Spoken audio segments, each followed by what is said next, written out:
since both teams were one seeds. A little bit of, just to save some confusion, the home team will be 4 seed on the scoreboard. The visitors will be the Highland Lady Rebs. The winner of tonight's game will play in the state tournament in March 3rd at 1 o'clock. Good evening from Ricebird Arena in Stuttgart, Arkansas. It is the 4A2 regional tournament hosted by Stuttgart High School. We have reached Championship Saturday here in the regional tournament, and we've got a couple of good ones coming up, starting with Game 1, the Girls Regional Championship between a couple of number 1 seeds, the Highland Lady Rebels and the Forest City Lady Mustangs. I'm Cole Sherman. I have Caven Bryant. How you doing today, sir? Man, I am excited to have you beside me, Mr. Bryant. It's going to be a lot of fun tonight. You've had the opportunity to watch a lot of basketball the last few days, the last few months. Just kind of talk about specifically the Forest City Lady Mustangs, a team you're somewhat familiar with. What do you expect to see tonight? I expect to see a lot of shooting, a lot of hard hustling up and down the court. Number 5 for them is a very good playmaker. She knows what she's doing. She runs the offense very good. So I'm excited to see what they have going for today. All right, Caven, obviously we know Forest City quite well. The Lady Mustangs out of the 4A6 conference. They are coached by Karonica Williams. Coach Williams, her Lady Mustangs come into tonight with a record of 28-2. Only 2 losses this season. And when I seen it the first time, I was like, this is unbelievable. 10-0 in conference play. They went through the 4A6 tournament, conference undefeated, and they have won both of their games here already in the regional tournament. I'm just picking up my my roster here, excuse me, my tournament bracket to see. Let's see, that's the ladies. So Forest City, they played on Wednesday, 4 o'clock, the first game of the regional. They knocked off the Brooklyn Lady Bearcats in the first round, and then they turned around and made easy work of Blytheville last night. Yes, sir, I did watch that live. The Blytheville Chickasaws, of course, the team that put the Lady Ricebirds out on Thursday. And so Forest City's 2 wins over Brooklyn and Blytheville. Now the Highland Lady Rebels, on the other hand, man, they have had a great season as well. Of course, they are in the 4A3 conference. Highland, coached by Cecil Meyer, they are 20-8, 10-0 in conference play. Caven, I tell you what, when you talk about Highland, you got to get started with number 24, the senior, Sadie Meyer. Yes, sir. I was very unfamiliar with their game until watching them against Stuttgart. And I didn't know that they could do what they do, and especially the commit. She's a very good offensive player. She's very smart. She knows what she's doing. And she's the captain of the team. No question, no question. Of course, Sadie Meyer is going to be playing basketball at the University of Tennessee Martin next season. I believe she's committed there. That's the information that we were given. But in addition to Sadie, they've also got a couple of nice posts as well. Number 15, a senior, Kiera Bagwell. And kind of the unsung hero to me for the Lady Rebels, a junior, number 50, Summer Luke. Summer's out there. She's got the glasses on. She shoots it one-handed. But I tell you what, she was a big part in Highland's ability to break Southside's press yesterday in the semifinals. Yes, sir. She did a great job. So, go ahead. I feel like it's going to be a very great game tonight. 2 good teams head-to-head. I believe the Rebels, the number 1 seed, correct? Absolutely. This is a battle between 2 number 1 seeds. Yeah, so this is going to be a very good game to be watching. Yeah, so the ladies actually went chalk all the way through. The higher seeds won every game. Highland started their regional tournament on Wednesday with a big win over the Truman Lady Wildcats, a team that we're very familiar with here in this conference. And then, maybe a minor upset, they knocked off the Southside Southerners. Now you say, well, how can that be an upset? Southside was the number 2 seed. Highland's the number 1 seed. Well, those 2 teams had played earlier this season 2 times. Southside had won both of those matchups, one time by 20 points. But, man, last night, Highland looked as solid as they've looked all season long. Yes, sir. I definitely had Southside that game. I really thought they were going to win because of the last 2 face-offs they had. That's right. Of course, Southside, we know the Southerners very well. They played here at Ricebird Arena about a week and a half ago, knocked down 17 3-pointers. They didn't shoot it as well last night, but really, I thought the key to the game, Caven, was Highland's ability to break Southside's full-court pressure. And again, number 50, Summer Luke, was a big part of that. Yes, sir. It really killed their momentum in the game. So I feel like this is going to be a very good game to be watching. I agree. A couple of number 1 seeds. If you're joining us on the Stuttgart High School East YouTube channel, welcome to you guys. I know we've got people watching from around the region. I got a lot of people checking in, watching their Lady Rebels, their Lady Mustangs here tonight. We have about 5.5 minutes away from tip-off, so we're going to go ahead and take a little break. It's not really a commercial break. It's just a break to allow us to get our rosters and our starting lineups all taken care of. So we're just going to go ahead and let the ambient background noise be over the audio, and when we come back, we'll have starting lineups for the 2 teams. We'll get Caven Caven's kind of thoughts on the night tonight. We'll also tell you a little bit about the Senior Boys Championship game that we're going to have immediately following this one. So we'll go ahead and take a break, and we'll tell you all about that here in just a few minutes.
All right, we are back at the 4A2 Regional Tournament. This is Championship Saturday between two number one seeds, the Highland Lady Rebels and the Forest City Lady Mustangs, as we are just about 2 minutes away from tip-off. We, of course, have starting lineups and national anthems to get through. So very quickly, Caven, I'm just going to give us the starting lineups while they're getting the players are actually going to their benches right now. For the Lady Rebels, they will be, even though they're both number one seeds, the Rebels are going to be in the road black tonight. They're going to start a lineup that looks like this. Number 15, Kiera Bagwell, a senior.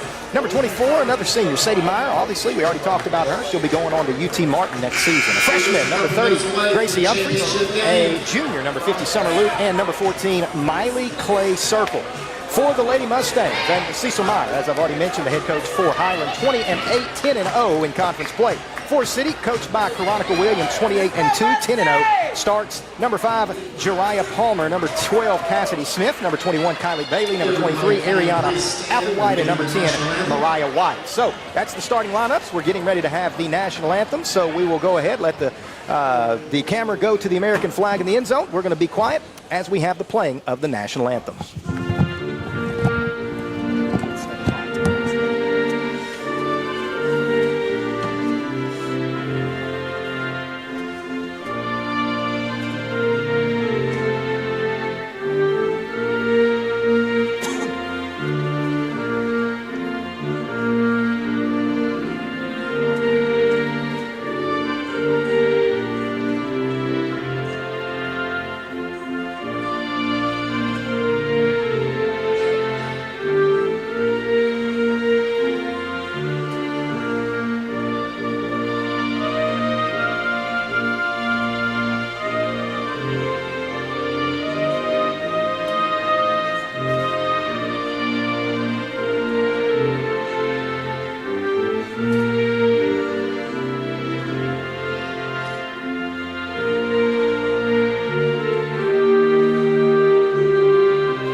that was the national anthem as we are, well, a starting lineup away from tip-off here from Ricebird Arena.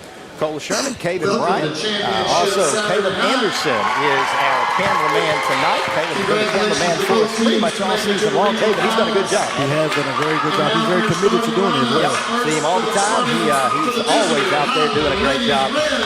So we do have starting lineups right now.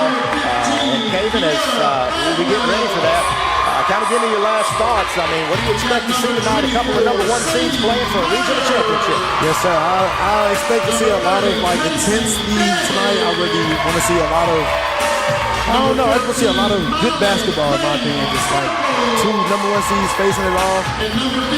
So, that's what I've noticed about Highland, man. They're very fundamental. That is they don't make a lot of mistakes. That was definitely the case against Southside. Of course, Forest City, they are so deep. They've got one of the best players, maybe the best player in this regional, number 12, Cassidy Smith. Yes, sir.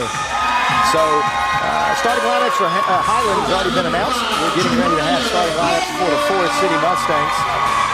As you are watching on the Stuttgart High School East YouTube channel. Regional Championship Saturday, the winner tonight will move on to the 4A state tournament in Morrilton as the number 1 seed. And the loser will move on to the championship, or excuse me, the state tournament as the number 2 seed. So a lot on the line tonight. That 1 seed helps a lot when you get the state tournament.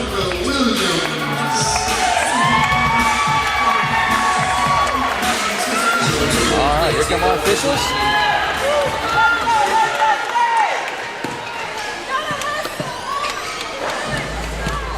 It's a different atmosphere being right here than being on the bench all season. That's right. Yeah, of course, you were the manager for the senior boys, right? Yes, sir. You did a great job with that as well. But yeah, it is a little bit different when you're over here watching it from a neutral perspective for sure. Yes, sir. All right. Forest City in the home whites. Highland in the road blacks. A couple of number 1 seeds from the 4A3 and the 4A6, 4A2 regional basketball championship Saturday. Caven, it's showtime. It is. Reggie Hall throws the basketball in the air, and it is going to be the Mustangs that open with possession. Looks like a little zone defense from Highland. Maybe it was a little 2-3. Yes, sir. That's what it looks like to me. Oh, right off the bat, there's a turnover. Applewhite throws it away. Meyer handles the basketball. Palmer's going to guard her. Looks like Forest City's going to be in a man-to-man. I was going to say a man-to-man defense right there. Right now, it looks like it's working. Yeah, they're moving the ball. The ball hadn't gotten inside the 3-point line. There it is now. Luke has it. He puts it on the deck. And the first basket goes to Highland. Summer Luke. We talked about her in the game. She did. She's a lot of trouble down there in that paint. She had her little mismatch right there. She did. I thought so as well. As Forest City with the basketball now, down 2-0, just underway here in the quarter. And hey, right there, back-to-back turnovers. Cassidy Smith stepped on the baseline. Now Forest City, that will allow them to set up that press, though, the dead ball. Highland had no trouble with the press against Southside yesterday. But there's a turnover. That's going to be off Meyer. So already a couple of turnovers on Forest City, one on Highland so far. Maybe some nerves early. Yeah, I'm saying it's a very nervous game to be playing right now. Man, there's a lot on the line for sure. Jariah Palmer, one of 3 sophomores in the starting lineup for Forest City with the basketball now. That zone defense for the Lady Rebels. They're going to run a little pinch screen at the top as Smith has it. Now, Applewhite looks to drive. Now Palmer has it. She's cut off by Meyer. Good ball movement for Forest City. Palmer puts it on the deck. Back to Applewhite. 12 on the shot clock. Applewhite. And is that going to be another turnover? Yes, it is. So Forest City has possessed it 3 times. They've turned it over 3 times. We have our first substitution of the game. Deja Bradley will check in as Ariane Applewhite will have a seat. And Forest City will once again pick up. Looks like they're in a 1-2-2. Boy, they're way high up with that press. There's no one back deep. And there's another turnover. Yep, Highland's turned it over twice against the press. Palmer, nice look to Smith, and it's tied at 2. I like her vision. She loves to read the court very well. Yep, she drew the defense, made the right decision in the 2-on-1, and we're tied. Ooh, good press break there. Suggs There's Luke again. She's going to be a problem tonight. Yeah, that was Bagwell on the assist as Luke has all 4 points for Highland, and they lead it by 2, 4-2, 5:55 to play in the first quarter. Ball poked out of bounds by Bagwell. It'll stay with the Mustangs. So far, Forest City's looked comfortable in the full court, not so much in the half court. Let's see if they can diagnose that 2-3 zone. Bradley back out to Palmer. She's got an assist already tonight. Well, that ball's staying on the perimeter right now. Palmer spots up, left side, three-pointer, might have gotten blocked. I think Meyer got a piece of that. Here come the Rebels, leading it 4-2. And there's a foul. Let's see, that's going to go against number 10, Mariah White. That's her first, team's first. So far, it seems like Highland is much more comfortable in the half court and Forest City more comfortable in the full court. Yes, sir. Just in general, I think... Oh, that's going to be a turnover. Yep. I was going to say, it looks like they're a little bit more comfortable than Forest City tonight. Right. As soon as you say that. Yeah. An unforced error as Meyer just, I think she just lost track of where she was. An unforced turnover.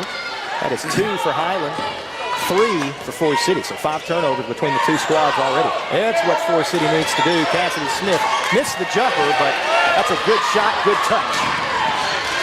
That's their bread and butter, Cassidy Smith. As Highland works a little dribble handoff to Meyer. She's going to put it on the deck.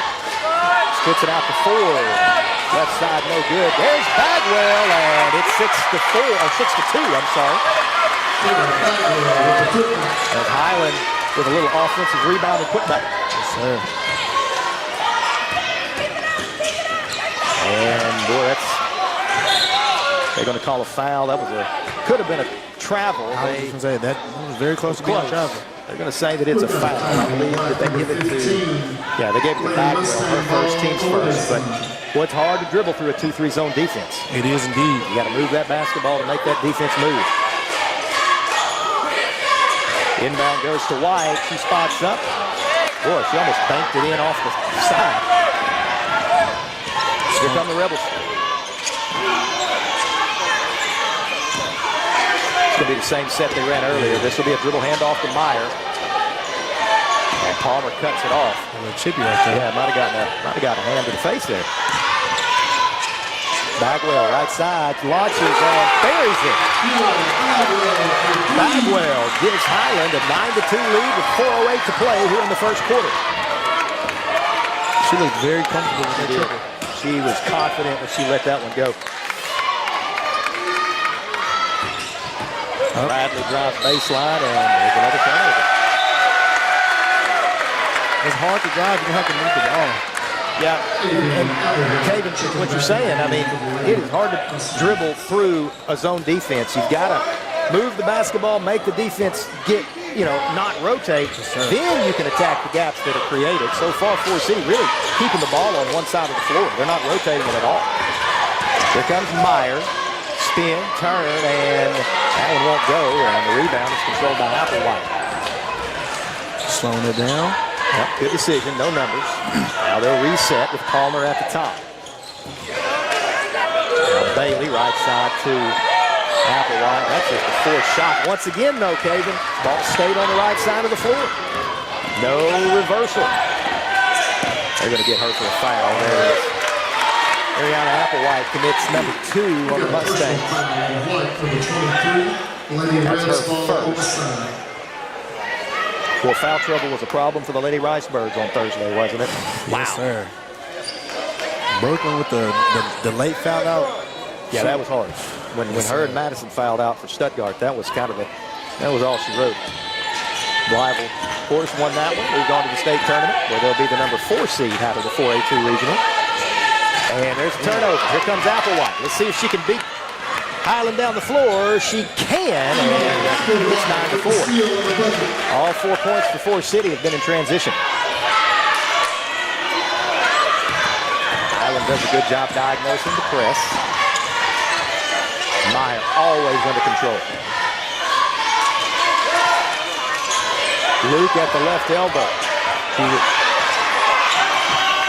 She got a hand on it. Almost. Meyer pulls up at the free throw line. No good. Rebound out of bounds. And I believe it's going to be Highland. It will. So the last 3 times down, Caven, they've gotten the ball to the high post and tried to run that little dribble handoff to the middle of the floor to number 24 there. It looks like something they practice a lot this week. Luke has it on the low block. She's a dangerous passer in there. Yeah, that's not her game there, putting it on the deck. She's a one dribble, get a shot up, and make a pass lady. On the other end, that's Wyatt. Missed everything. The far left right there. Yeah. Forest City just a little bit lost in the half court right now. And the Rebels just look so comfortable. They do. Coming down court, slowing it down, calling plays, making shots. I missed it. There's a good look. Oh, good. Yeah, Bagwell with a strong rebound. Good extra pass in the corner. That's Emily Duhine, but she missed it. But boy, I tell you what, the basketball rewards you sometimes when you make the extra pass. It's going to stay with Forest City on the baseline. Here comes another sub. Who's this going to be? That is number 11? 11, yes, sir. All right, that is Amaya Dosti checking in for Kylie Bailey. Highland holds a 9-4 lead, 1:53 to play here in the first quarter. Forest City has had a hard time against this zone defense from the Lady Rebels.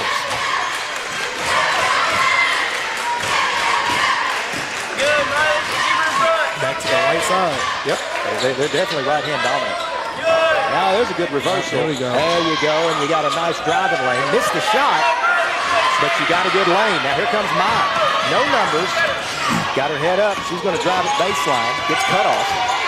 Ooh, good pass to Bagwell, right wing. Three-pointer, no good. But that's another good lick. She looks so comfortable from the triple.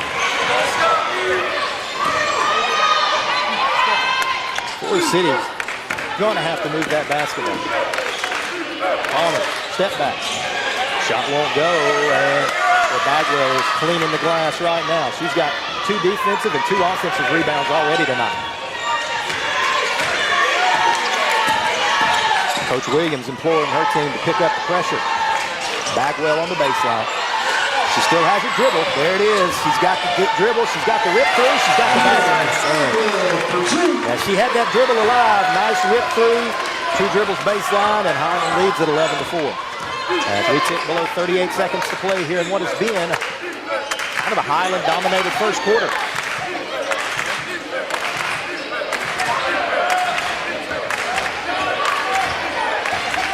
There's an entry inside, and did she travel? Yes, she did. Another turnover. That is Applewhite. And Highland, shot clock turned off. They can hold for the final shot. That's what I would do. Of course, Forest City's going to try to turn them over with this 1-2-2 press. But Highland's is so comfortable. I feel like it should work. There's the reversal. Way downtown, Meyer. Maybe a little quicker on that. She had a lot of time there. She had 12 seconds left, but she was feeling it. Here come the Mustangs. 3 seconds. 2 seconds. Shot at the buzzer, and that's going to do it for the first quarter.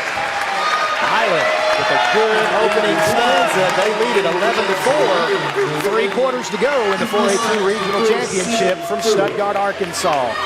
We'll come back in 60 seconds with the second quarter. This is regional basketball on the Stuttgart High School East YouTube channel. 1 o'clock against Pea Ridge. The loser of tonight's game will play Thursday, March the 5th at 4 o'clock against Berryville.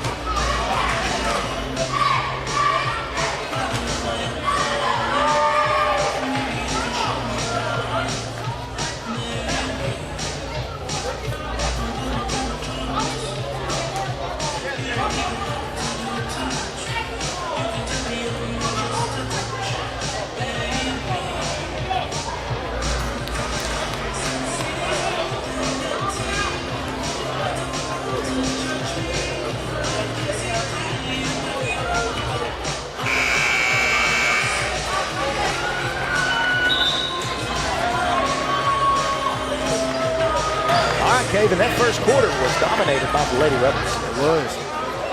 The Rebels fans came out to support. They did. It's a really good crowd here from Highland. Of course, it's a long drive. We had to make it last year. Yes, sir. Highland had the regional a year ago. It's a solid 3 hours from Highland to Stuttgart.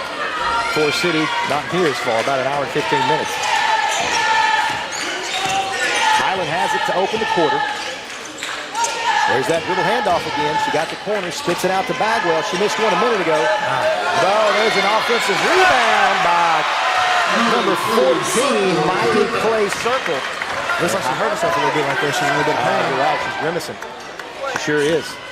Couldn't tell. It looks like she came down funny on her knee. Maybe on her knee or ankle. Yeah. But she's still out on the floor. Palmer in the corner. They need this. There it is.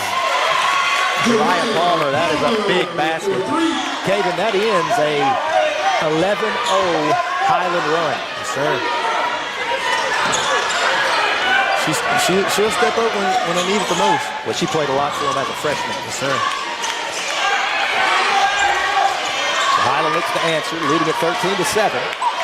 1 minute gone in the second quarter. Meyer at the top, guarded by, nice high low to Luke. There she is again. I was unfamiliar with her game. I'm very familiar now. Yep, she's got 6. And the Rebels lead it 15-7.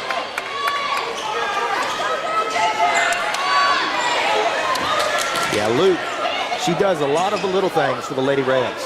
And that's needed when you play basketball. You need somebody to do the little things and make a lot of things work. Nice drive, right elbow, count it. And the foul, big basket there, Kylia Bailey. And who got the foul? It's going to be, I think, number 30, Gracie Humphreys. Just a freshman, Kate. A freshman in a big moment. Yeah, big moment, absolutely. Nothing like a freshman starting on a potentially a regional champion. Yes, sir. And that free throw from Bailey's good. So a couple of three-point trips for the Mustangs have cut it to a 5-point lead here. Nice reversal over to Humphreys. Good ball movement. Very good. Reversed it the right way. As Meyer works off a pick and pop to Bagwell. Nice drive. Finishes. No, she missed it with the left hand. Here come the Mustangs. They're going to get in transition. As Palmer's cut off. Good defense by Bagwell. That was very good defense. White. Back to Palmer. They're going to run White on that baseline. Can they get a shot in the corner? There it is. And no, halfway down and out. Cassidy Smith with the rebound, and she'll go to the line. We have not called Cassidy Smith's name much tonight. And she has been the core of Forest City's 28-2 basketball team. Yes, sir. She's got 2, but she's averaging almost 18 a game. Oh, my Lord. I did not know that. Yeah, she's solid. First free throw's good. Just a sophomore. Forest City's team is very young. Potential in the future. Yeah, Palmer, White, Bradley, Smith, all sophomores. In fact, if I'm not, as Smith makes the second, if I'm not mistaken, the only senior that really plays much for Forest City is number 23 out there. Yes, sir. Nice job on the press break. Meyer. Nice step through. She'll go to the line. Number 1. We're going to give that one. Let's see. Who is that? Daija Bradley. That's her first. Yes, sir. Team's first here in the quarter. But boy, I tell you, just look now. Forest City's cut it to 3. It was an 11-point Highland lead. And Forest City has battled back as Meyer misses the first. Here's the second. Missed them both, but there's Summer Luke is. But it was taken away by Palmer. Now Forest City's got a little transition opportunity. Nice job cutting it off there by Clay Circle. Hope I'm pronouncing that right. There's Smith. She's got it at the high post and turned it over. But it's going to go off. Yeah, it's going to be off the ball. I believe so, on the baseline. Something happened at the end of that quarter. The coach said something. Well, I think she told him, you got to get the ball in number 12's hands. Yes, sir. She's touched it the last 2 times down. As Palmer triggers out to White. Dribbles it out of the left wing. Now Bradley has it. One of the three-headed monster sophomores for this Mustang Club. White drives baseline. Well, she's looking for Smith. She's got it. Out to Bradley. 4 on the shot clock. Ooh, shot blocked, and it's going to be Forest City basketball, but only 1 on the shot clock. So, Kaven, what do you have with 1 second on the shot clock? What are you drawing up? A corner 3. Corner 3 or Smith in front of the rim? Let's see. Ooh. They're going to have to take it out in the coffin corner. So here we go. Something down low. Yep, Smith. That's not enough time. Didn't get the shot up. She made the basket. Didn't make the basket. Shot clock ran out. Excellent half-court defense from the Lady Rebs on that possession.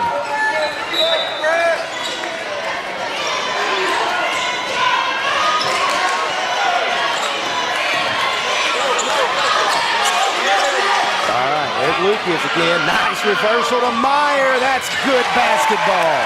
Luke with the reversal to Meyer, and Highland leads at 17-12. As down low. Yeah, there they go to Smith again. Boy, that's tough. Yeah, I think they definitely said that in the I think that was the quarter conversation, wasn't it? Yes, sir. Get the ball to number 12. 17-14. Now we've got a good one going, Kaven. Now here comes Meyer. A little head fake. Drops it off. Bagwell. Oh, no, she hurt her ankle. They're going to let them play on as Forest City has transition. Bagwell is still on the other end hurt as Forest City misses the shot. And as soon as Highland gets the ball, they're going to have to stop play, and that doesn't look good. Kiera Bagwell is laying underneath the Lady Rebels basket. It looked to be a non-contact injury, Kaven. I can't tell if she's grabbing her ankle or her knee. It's hard to tell if it's an ankle or a knee. It might be a knee. They're going to come talk to her coach, and I don't know if that might be Dad coming out to talk. And well, she really is hurting down there. So, Kaven, we don't want to speculate on that injury. We do know that Miss Bagwell is hurt, and of course, our thoughts and prayers. We hope she can get better because she's such a huge part for this Highland roster. But definitely, Kaven, I think Coach Williams, the conversation at the quarter break, get the ball to Cassidy Smith. She has touched the ball a lot in the second quarter right here, so it's probably what it was. I need to make a little PSA here. I was told I mispronounced the name. Number 44, Emily Doom. Doom with an M, I'm sorry. So I think that's what Coach Spencer just texted me. I hope I get that right. Of course, we don't know these ladies like we do our own. Yes, sir. We don't know pronunciation quite as well. As Bagwell still laying, now they're going to get her up. So I'm afraid that's a left knee injury. I hope it's not as bad as it looks. Not just for the Lady Rebels, but for the senior Kiera Bagwell, because she is a huge part of what Highland wants to do. Yes, sir. Need to give a shout out to our cameraman, doing a great job up there. Who's our cameraman tonight, Kaven? Caleb Anderson. Caleb Anderson. We need to get him a headset so he knows when he gets his name called out. He can give us a wave over there saying, "Hey, good job, man." He's not looking at us. They're still helping Bagwell off the floor. She's probably going to go right back to the training room, and she will. She's going to bypass the bench, and they're going to take her back to the training room, it looks like. So hopefully we'll see her again, but if we don't see her again tonight, really hope she has the opportunity to play in that state tournament. But it didn't look good at all. Anytime you see those non-contact knee injuries, you always think ligaments. All right, so here we go. Back to action. That's Highland. Nice job again. Broke that pressure. Humphreys spits it out to Meyer. Boy, it looked like she had a good lane to the basket there. Of course, Humphreys just a freshman. As Meyer gives it to number 2, Chloe Lewis. She checked in when Bagwell had to be taken off. As Forest City still in that man-to-man, Kaden. 6 on the shot clock. They got to get one up. Meyer sees it. She spots up from way downtown. And that one's off the back iron, no good. Here come the Mustangs. Palmer, left-hand dribble, cut off. She'll bring it back out to the top of the key. Now Bradley at the bird beat. Works off of a screen from Bailey. Better ball movement in the second quarter for Forest City. I was just going to say, they're working the ball a lot more. And there's a travel. Bailey took too many steps, and, well, that's really been the bugaboo for Forest City. They've turned it over a lot tonight. Yes, sir. Not a lot of ball movement in the first half. Looks like they're stepping it up on the ball movement, defense, effort. 17-14, 3:07 to go here in the first half. Highland with a 3-point lead. They've led since the opening tip. As Meyer working against Palmer. This is going to be a good matchup. Yes, sir. Shot off the glass, no good. Rebounded by Smith. As Bradley, well, she's got her eyes looking at Palmer now.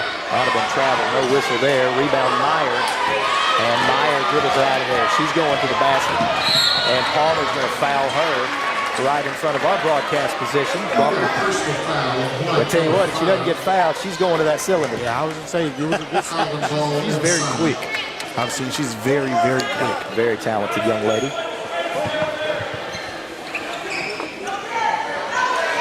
As the inbound will go to Doom. And she's working against number 14. That is Burgess.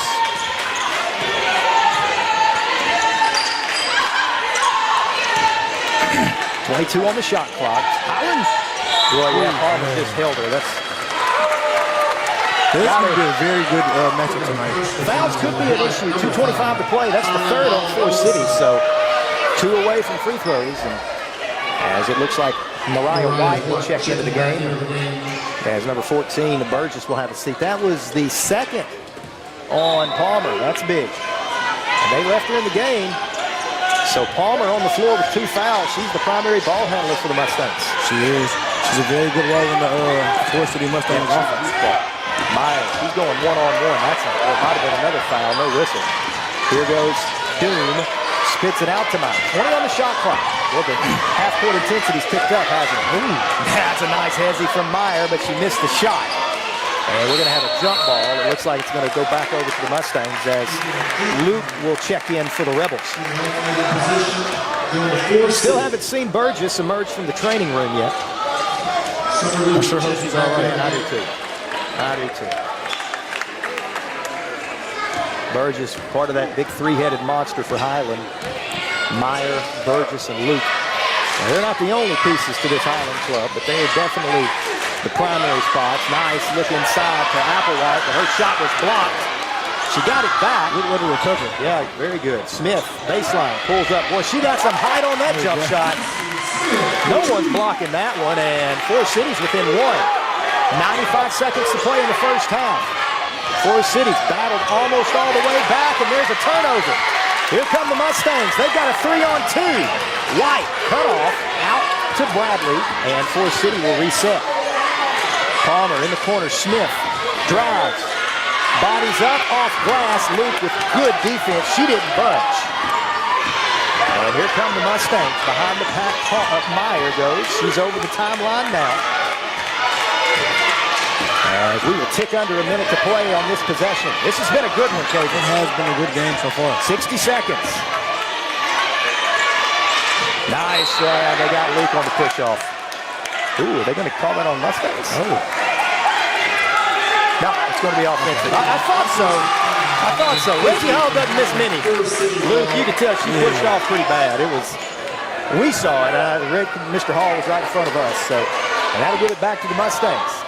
So we'll see it. For Forest City, do you think they'll try to go for a 2-for-1 with a 20-second differential on the shot clock and game clock? Yes, sir. If they go quick, they'll have 2 possessions. Here comes White, turns the corner, out to Applewhite, reverses it left side to Palmer, in the corner to White now. Back out to Palmer. She gives it back over to her guard mate. Now, they're not going to get a 2-for-1.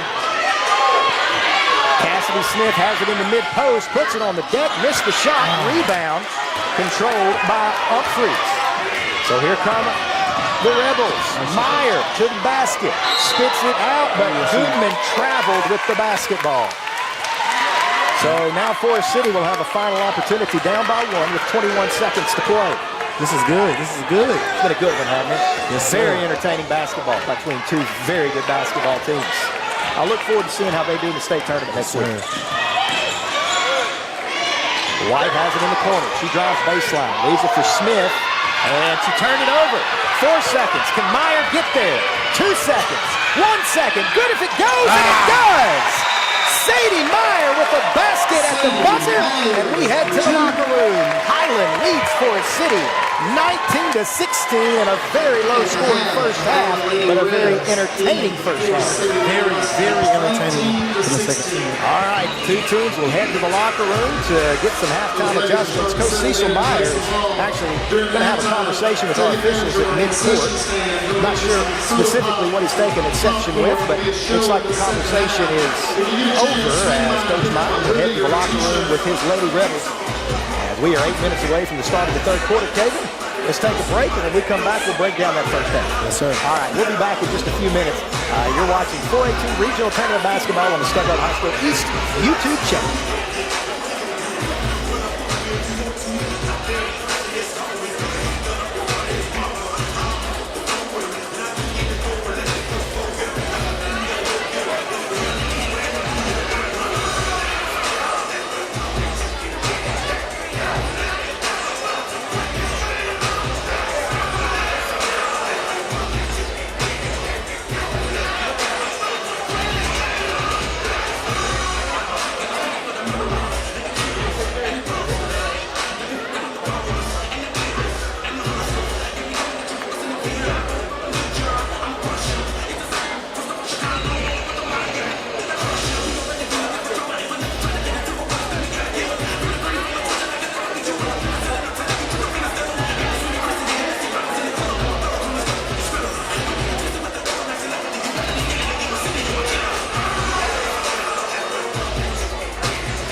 These ladies play, and if you get a chance to stick around, the boys' game is going to be incredible.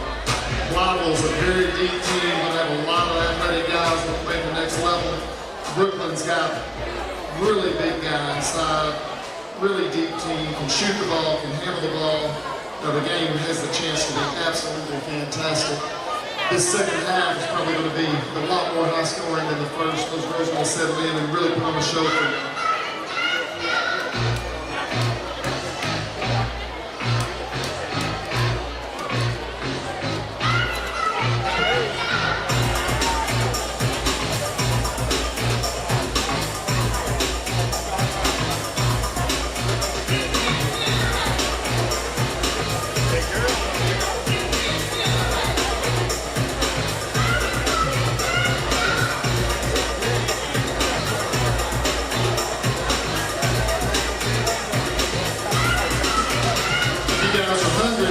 Barbecue sandwiches for $5 at the concession stand, and they are fantastic.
championship second half.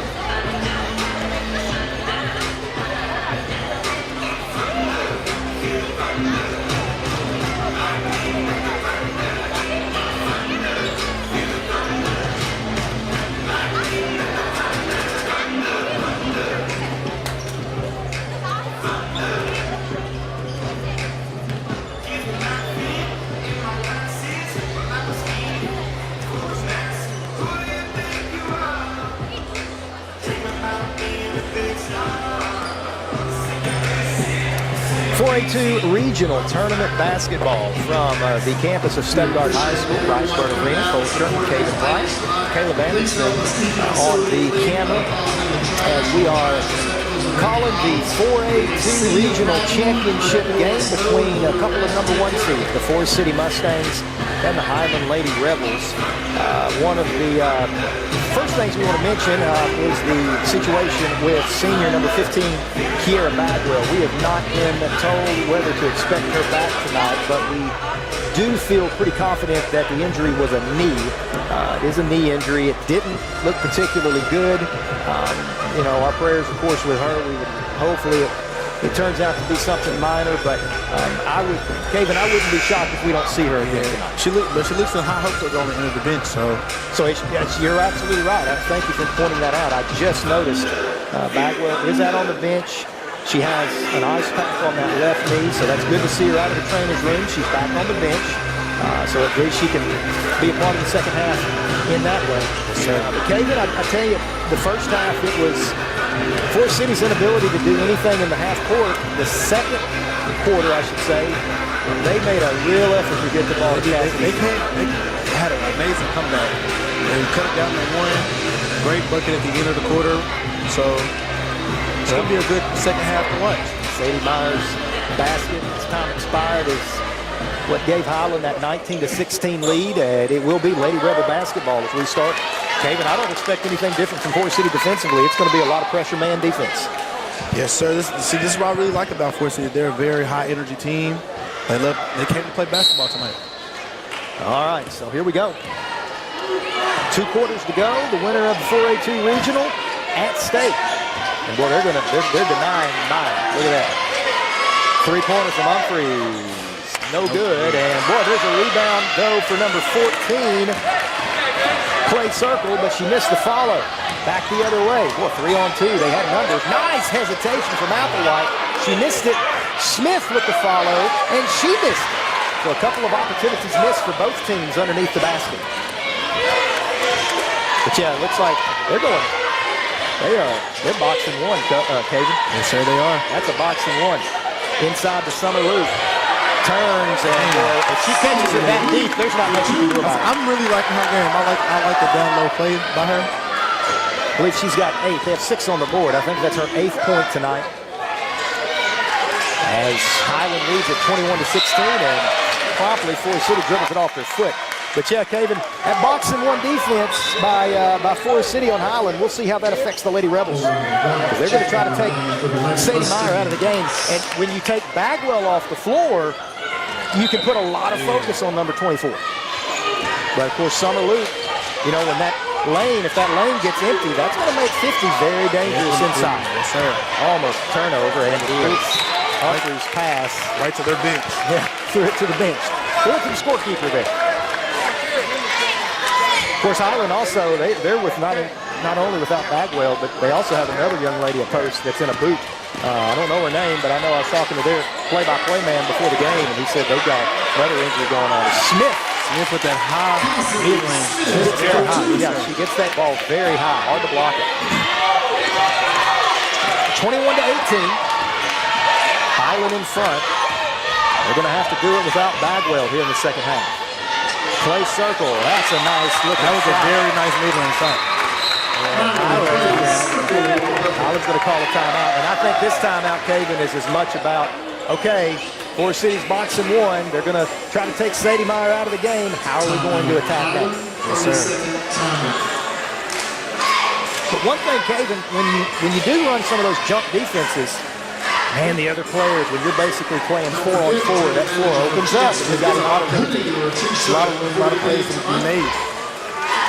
So we'll see how they adjust to this boxing one defense that Coach Veronica Williams has thrown out the Lady Rebels here to open the third quarter.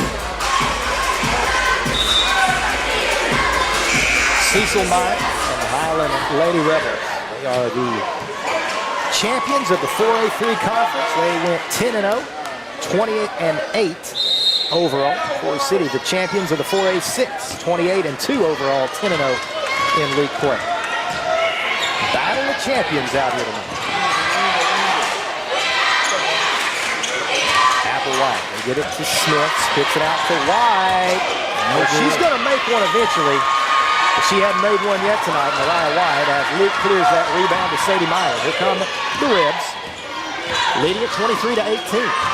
In the quarter to Humphrey underneath Clay's circle. She hit one from there a moment ago. As they're keeping it on the left side, Humphreys is open. Can she bury a triple? Yes, she can. As Gracie Humphreys, the freshman. Very smooth triple. Nice. He was confident with that one. 26-18. As the Rebs looks like maybe changed their defense up a little. Are they in a 1-3-1? Or is this just a 2-3 that they've brought out? At least like a 2-3. I think you're right. As Applewhite. Ooh, good ball step, drives, and she's fouled. Yeah, that was a nice pump jab, and one dribble to the right, pull up. Let's see, they gave that to number 14, Clay Circle. That sends Ariana Applewhite to the free throw line, where she has 2 points tonight.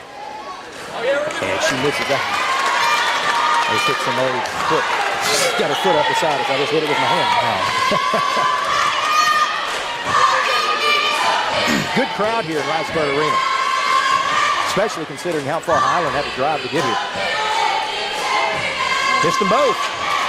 Rebound, Humphreys. Here come the Rebs. They've got the basketball and an 8-point lead, 5:24 to play, third quarter. This has been back and forth. A very intense defense by Forest City. I think they left that box and one, went to a man-to-man, and Meyer missed the shot. Rebounded by Smith. Here comes Palmer, and they're going to bail her out with a foul. She was a little bit out of control, but I do think that's a good call. Looked like 44 Doom got her on the way up. It's in her, officials usually give the benefit of the doubt to the offensive player if they're attacking the basket. 9 times out of 10, that's really how it goes. Yeah. As the free throw is on the way, and Palmer hits it first.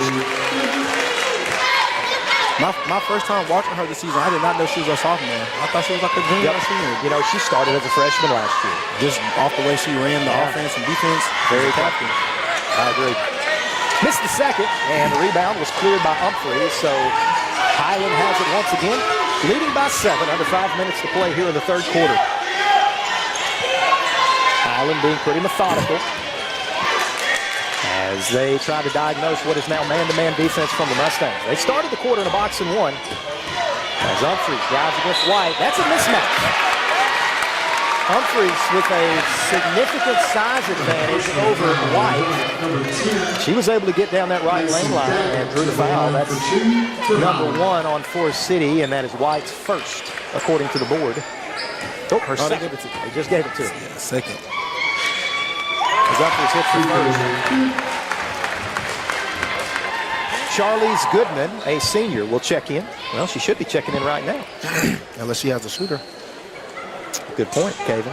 Good point. Well, we're not going to ever find out because she missed the free throw.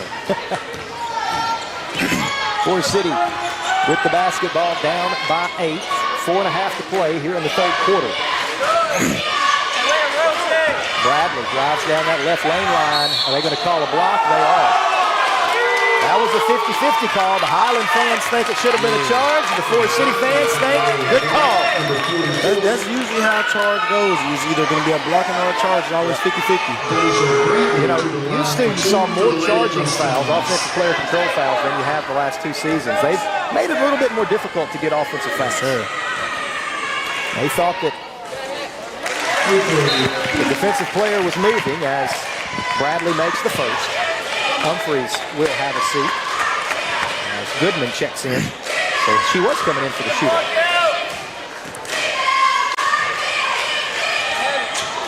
Bradley misses the second. Summer Luke with the big one-handed rebound. Like her shot, she shoots it one-handed. She's a one-handed shooter. It's a good shot, though. It is very effective. 27-20. 4:14 to go as Meyer has it on the right wing, working against White. So they changed up that matchup. They took, of course, Humphrey out of the game also. Yes, this is a tough matchup for White. Meyer's just going to be able to do that. It's just a mismatch. Yeah. I don't see any way Forest City can keep White on Meyer. That is a mismatch that Meyer's going to be able to just play bully ball with it All night. Yep. They're going to have to move Smith or Applewhite over on the big rock. There's a turnover. Meyer stepped in front of that one. She's cut off by Applewhite. They'll reset the offense with a 9-point lead, 3:42 remaining here. As they hit a cutting number 44, Doom. She lost the handle for a moment. Went back and picked it up. Puts it on the deck. Hey, nice backdoor cut. Great vision. Circle with the nice cut. Quick pass. And this is the biggest lead of the game for Highland at 11. I like that about Forest City and the Rebels. They're not giving up, foot on the gas the whole way. White in the corner. This would be a big one. She still hasn't made one tonight. She has missed all 5 of her three-point attempts, and here comes Meyer. She's going to the hoop. She lays it off the glass. No good. Rebound Bradley, and here come the Mustangs. No numbers. Bradley doesn't care. Step through, blocked by Luke, rebounded by the Mustangs, and Applewhite will go to the free throw line. And boy, Bradley is holding that left wrist. She's in pain. She's asking to be subbed out. It's noticeable that the Rebels have a very big height advantage on the Mustangs. There is a definite, the size advantage goes to the Rebels, no question. Free throw's no good. Applewhite's missed 3 in a row there. And you can tell Forest City's wanting to get this game up and down. Yes, Highland's wanting to play more of that slow, methodical half-court basketball. But they run when they can. Yes, sir, they do. They're more than capable. Applewhite gets that one. Makes the first creep over. Got a good one after this. Brooklyn and Blyville for the 4th time this season. These two teams will play one another. Blyville's won 2 of those meetings. They'll play tonight at Rice-Bud Arena for a regional title. But that still have work to be done here tonight as Highland leads it by 10. Clay Circle almost lost it. Gives it to Meyer. Right side to Humphreys, the freshman being guarded by Palmer. And that pass off to Mark. Palmer has it. Here comes Forest City. And she almost turned it over. Now she'll drive and miss the floater. Who's going to get out of there with the rebound? It's going to be Forest City and Kylie Bailey, the beneficiary of that. Well, this is a low-scoring game. 31-23, 2:15 to play in the quarter. Nice look ahead to Humphreys off glass. Counted in the foul. Humphreys off the assist from Myers. And Highland reclaims that double-digit lead. And a free throw is on the way. Forest City needs a timeout. Coach Veronica Williams asked for a 30-second timeout, and Caven, well, it felt like Forest City had a couple of opportunities down on the other end, but they missed some shots. They did. And Highland has pushed it back out to 10, maybe 11. You can definitely tell these are 2 very great basketball teams, chipping on both ends.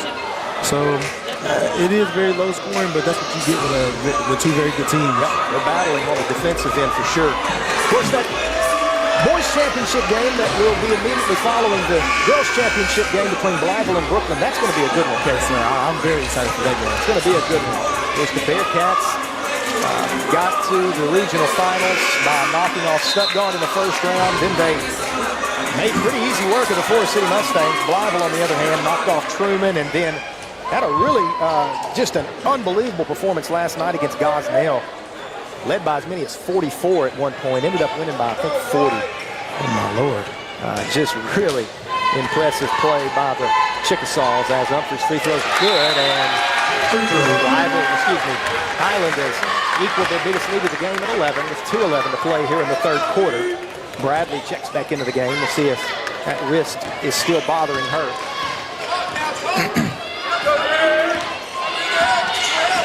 Little Sloppy action at the top. They get it inside to Smith, and she misses the shot. Gets her own rebound, and follows good. Yeah. She's a very good athlete, very quick jumper. Yes, sir. Gets a lot of offensive rebounds. 2-on-1. Meyer, free throw line, pump fake, turnaround, missed the step through. And the rebound is controlled by Bradley. Here comes the Stains. Cut off. They're going to run that same action.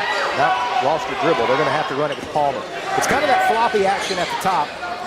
One will pop, one will roll. They get it. Might have gotten blocked. Yeah, actually getting a tip on it. All right, Highland basketball.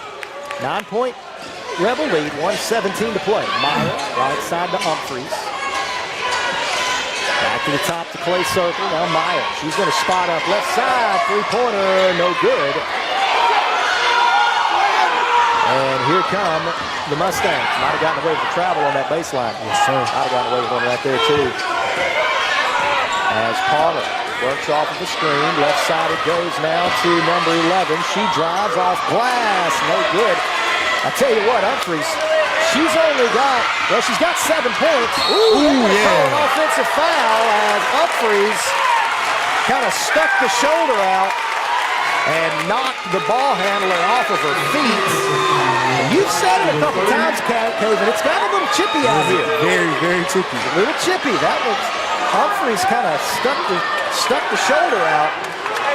And the officials caught her, and that's going to go down as a foul for Humphreys, her second, team's 5th. So not much time left, but if Highland fouls here, they'll send Forest City to the line.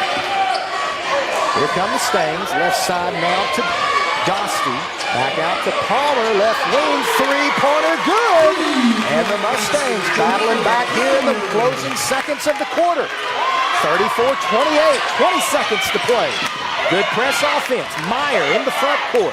Drops it off to Humphrey. Back to Meyer. Right side. Mid-post jumper good. And Meyer has 8. Here comes Forest City. 5 seconds. 3 seconds. Top of the key. Missed everything. And that's the end of the third quarter. Highland will nurse a 36-28 lead into the quarter break. We've got one more period to determine your 4-2 regional champion. We'll tell you all about it in 60 seconds. We're going to have 8 minutes left to decide the regional champion.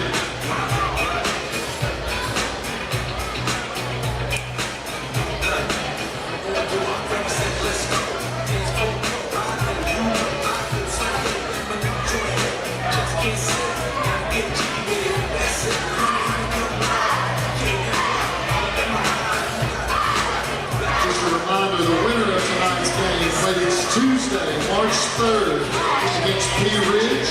The loser of tonight's game plays the state tournament March 5th at 4 o'clock. Both games will be at Loyalty. A reminder, after the game's over, please stay in the stands. No spectators are allowed on the field.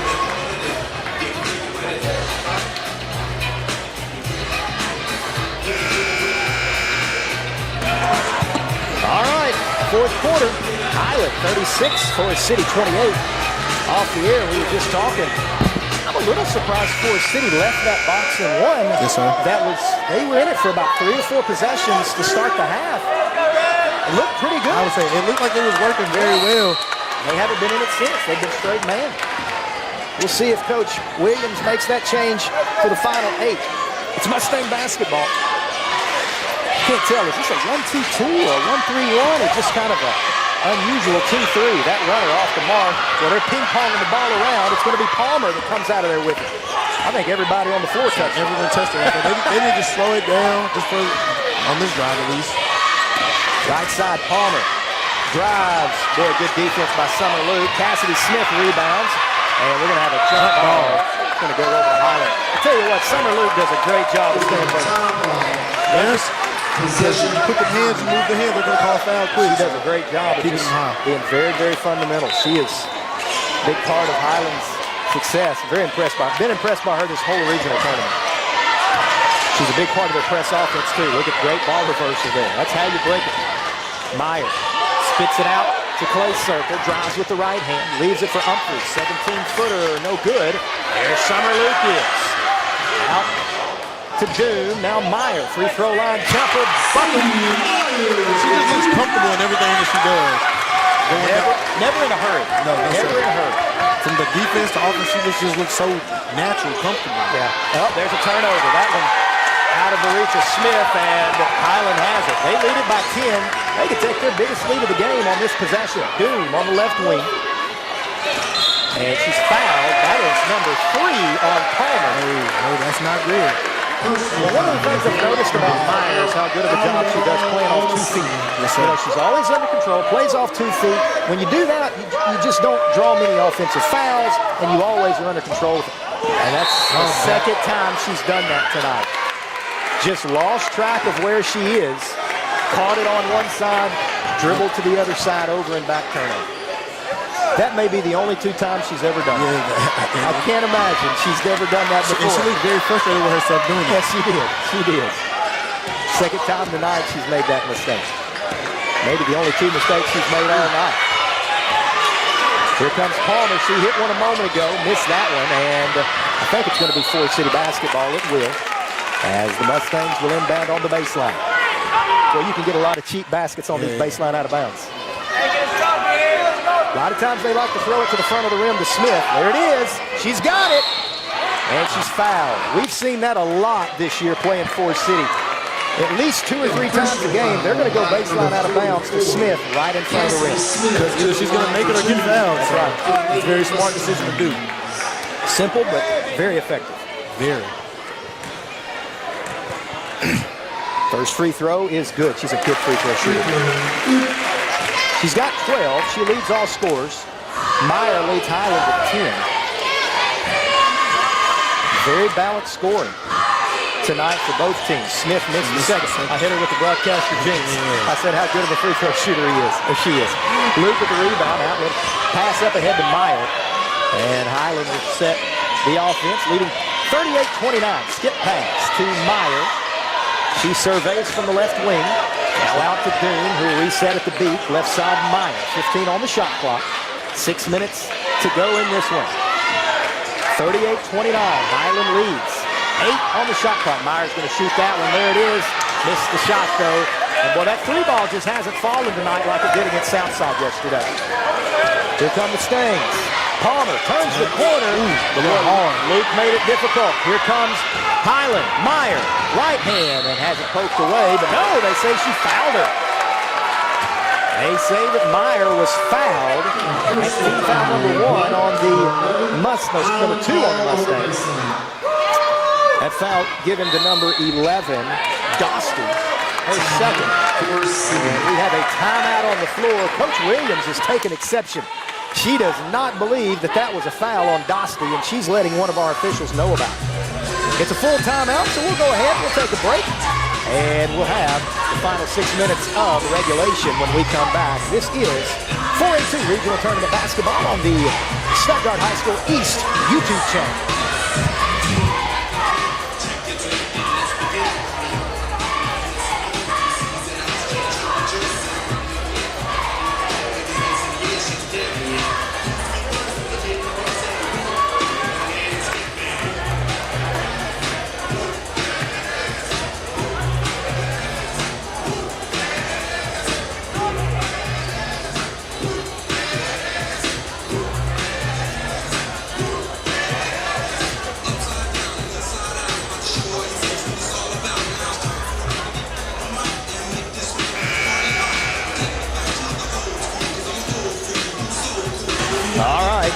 We are just about ready for the Rebels to inbound on the baseline, leading 38-29.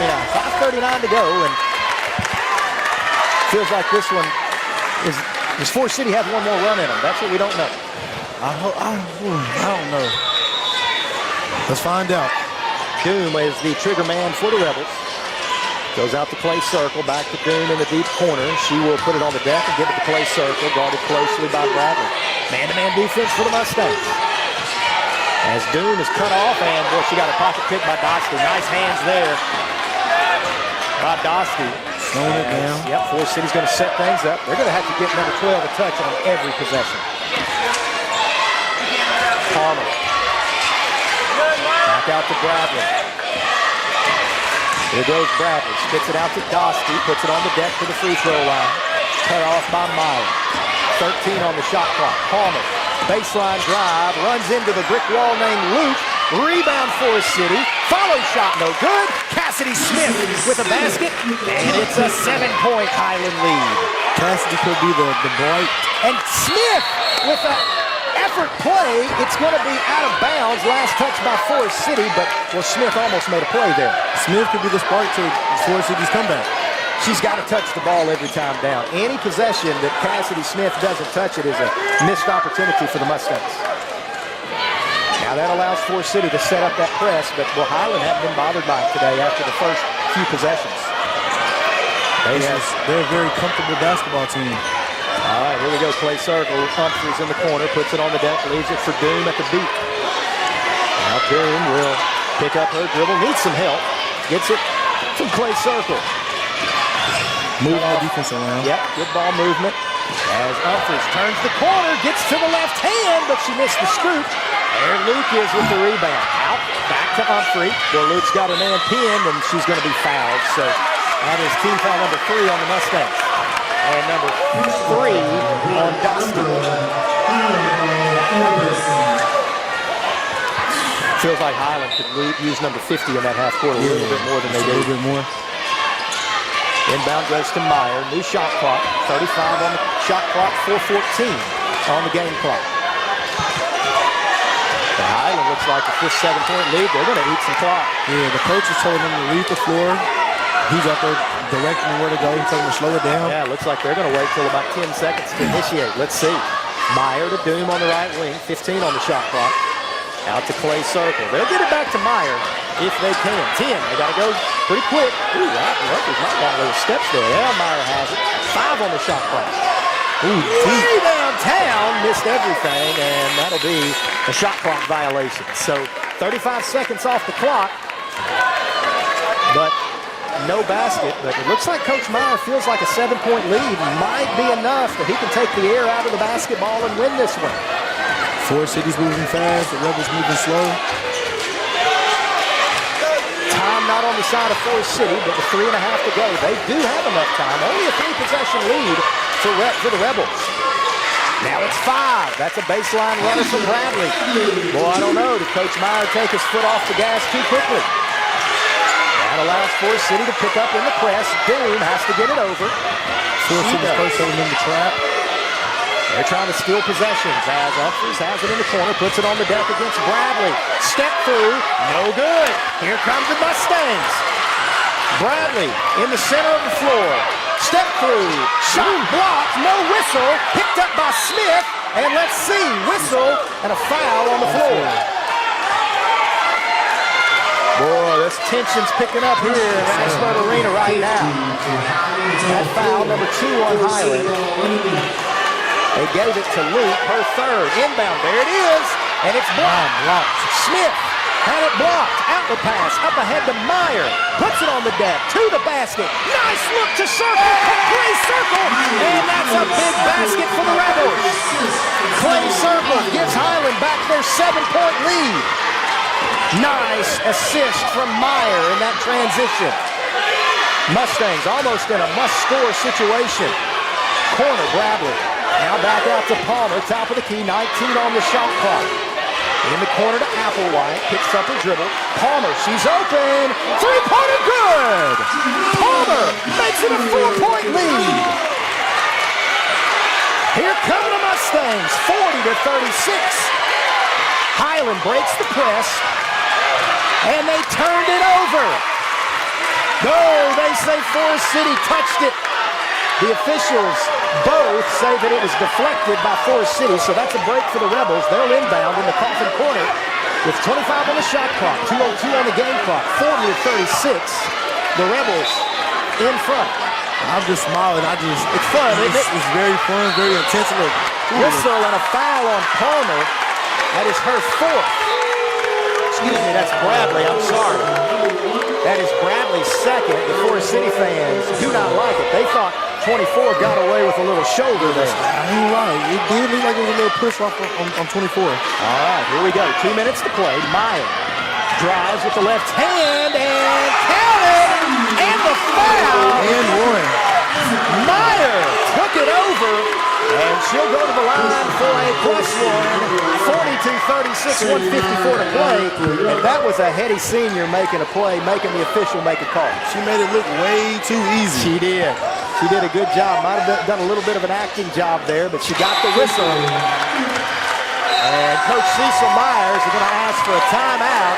Big three-point play from his senior, Sadie Meyer.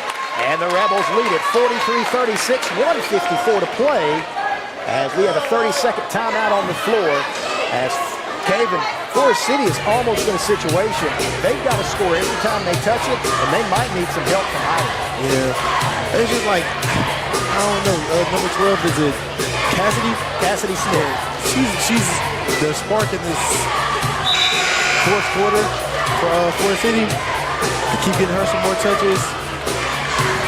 She's got 15, but boy, it just feels like they haven't gotten her enough paint touches tonight.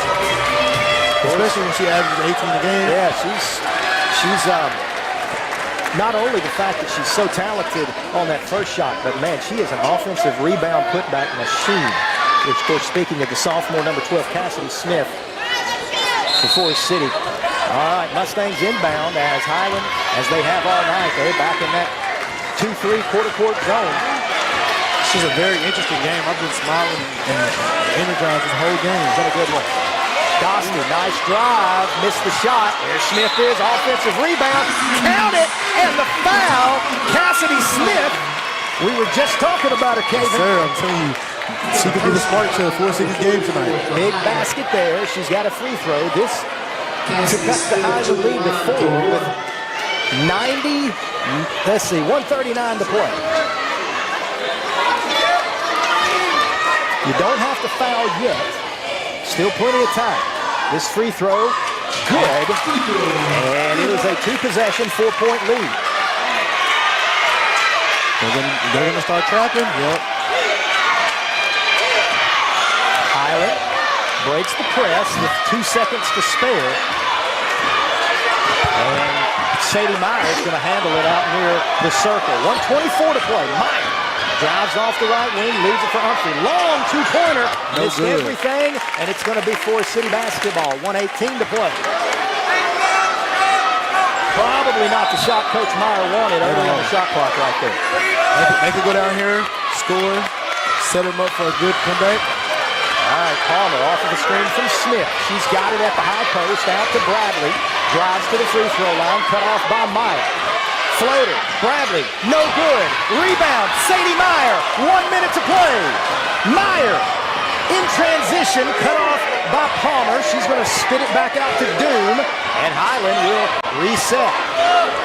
Forest City still doesn't have to foul. There's time, but they need a stop here.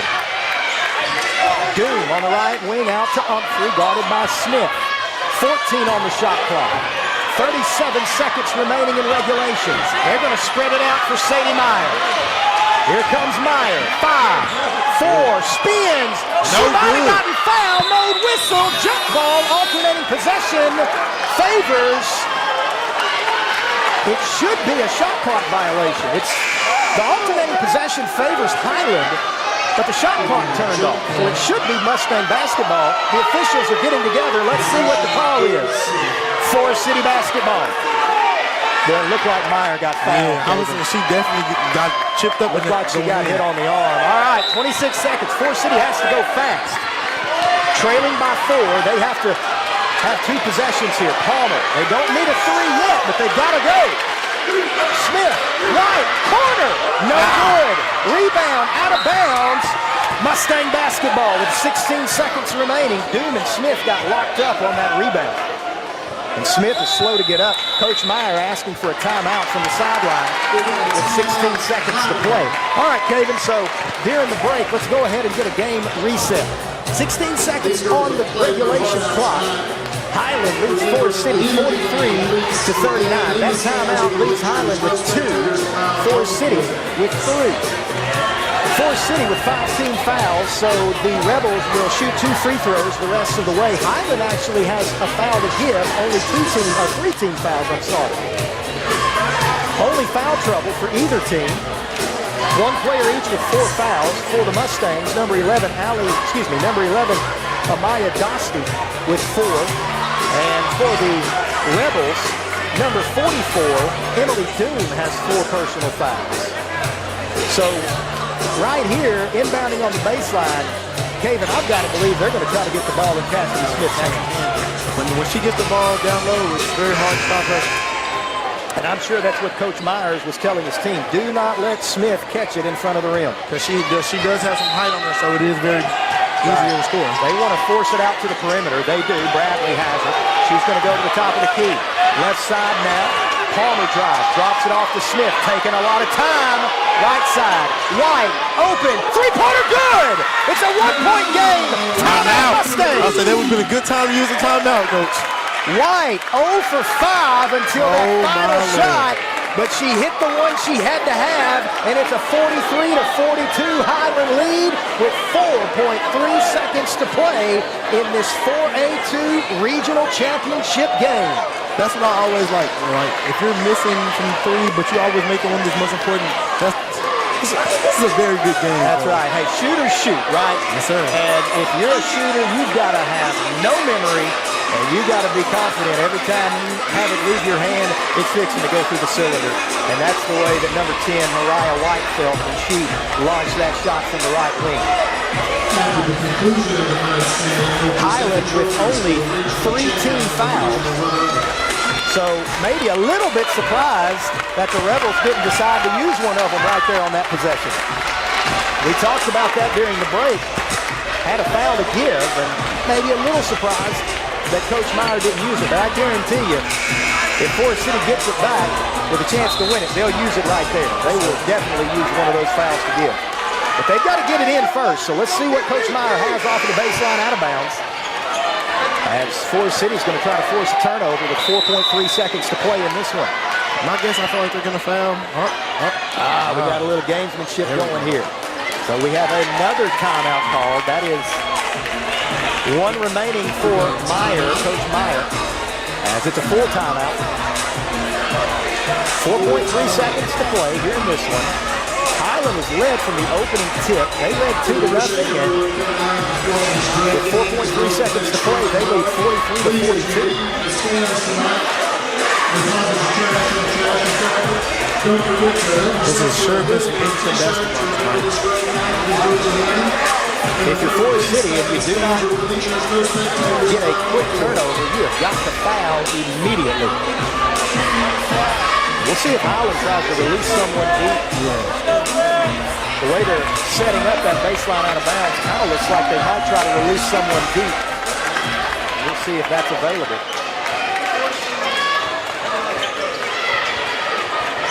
All right, here we go. Sadie Myers the trigger. Cassidy Smith guards the inbounder, so that's big on big. Are they going to release? Nope, they're going to pass it to Doom, and now they're going to release Meyer. Inbound goes to Clark, circle Clark. She has it taken away. Shot at the buzzer. Oh! And Highland survives. What a finish. What a crazy ending. Here in the 4A2 championship game. Oh, my Lord. The inbound went to Clay's circle in the corner. Palmer took it away, got it inside, and the shot, Kevin, would have been good if it went, but it trickled off the right side of the rim, and your 4A2 regional champions are the Highland Rebels. Wow. Man, that was a crazy ending to the game. Clay Circle, I think, was expecting a foul. Yeah. She just had the ball out in front of her. Palmer took it away. My goodness, what a finish in this one. So congratulations to both of these teams. Your 4A2 regional runner-up, the Forest City Mustangs. They finished their regional 2-1. They are now 28-3 on the season as they are receiving their runner-up plaque right now. Coach Veronica Williams and her Forest City Mustangs. What a finish. These ladies will play Thursday, March the 5th at 4 o'clock in Littleton against Berryville. The Mustangs will play Berryville in the first round of the 4A state tournament. Tip-off for that one's going to be at 4. I'm not sure if they play on Wednesday or Thursday. And then Wednesday and now, coming to center court, Bagwell being helped in the center court with her teammates. She has ice on that left knee. Your 4A2 regional champions, the Highland Lady Rebels. Coach Cecil Meyer. They are 21-8. Tuesday, March the 3rd at 1 p.m. against P. 1 o'clock on Tuesday, March the 3rd. The Lady Rebels will begin, and they're going to be playing. Couldn't hear who their opponent's going to be, but it will be March the 3rd at 1 o'clock. They'll be the number 1 seed playing in the first round of the 4A state tournament in Morrilton. Congratulations to both teams, Forest City and the Highland Lady Rebels. All right, Kagan, we're going to go ahead, sign off here for just a moment. We've got to get the lineups and the rosters for the upcoming game. Before we close it out, anything you want to say to finish it up? Good luck to both these teams going on to Morrilton. It was a very, very, very great game and entertaining to watch. It was that. So one more time, final score, Highland survives tonight in the 4A2 regional tournament over Forest City. Final score, 43-42. Next game is going to be a good one. The championship game of the boys will be the Brooklyn Bearcats, the number 2 seed out of the 4A3, taking on conference rival, the Blythe Chickasaw, conference and tournament champions. As these two teams take the court for the 4th time this season. We'll tell you all about it when we come back. This is regional tournament basketball on the Stuttgart High School East YouTube channel. The boys teams are about to take the floor. Blythe Chickasaws will be the home team. The Brooklyn Bearcats will be the visitors.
6 minutes before championship Saturday night. If you have a chance, swing by and pick up a hoodie or a t-shirt to remember this night. If your kid's like mine, he needs more hoodies and more t-shirts to lay on his bed, his computer, his chair, his desk.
Championship Saturday night. Just so you'll know, the Brooklyn Bearcats will be the visitors on the scoreboard. The Blytheville Chickasaws will be the home team.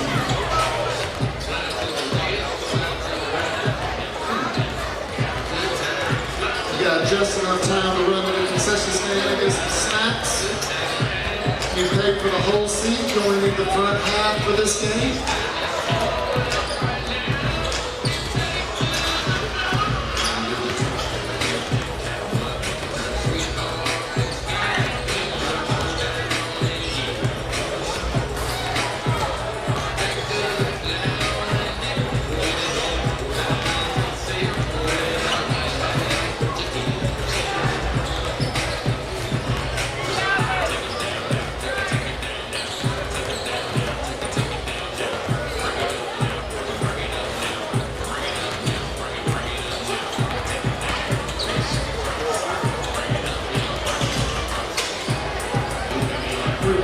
Everyone for coming out. We appreciate you taking care of our facility. Please help us keep it clean by depositing the trash in the receptacles.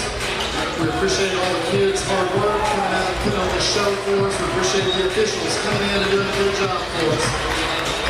It's just about time to see who's going to make regional champion.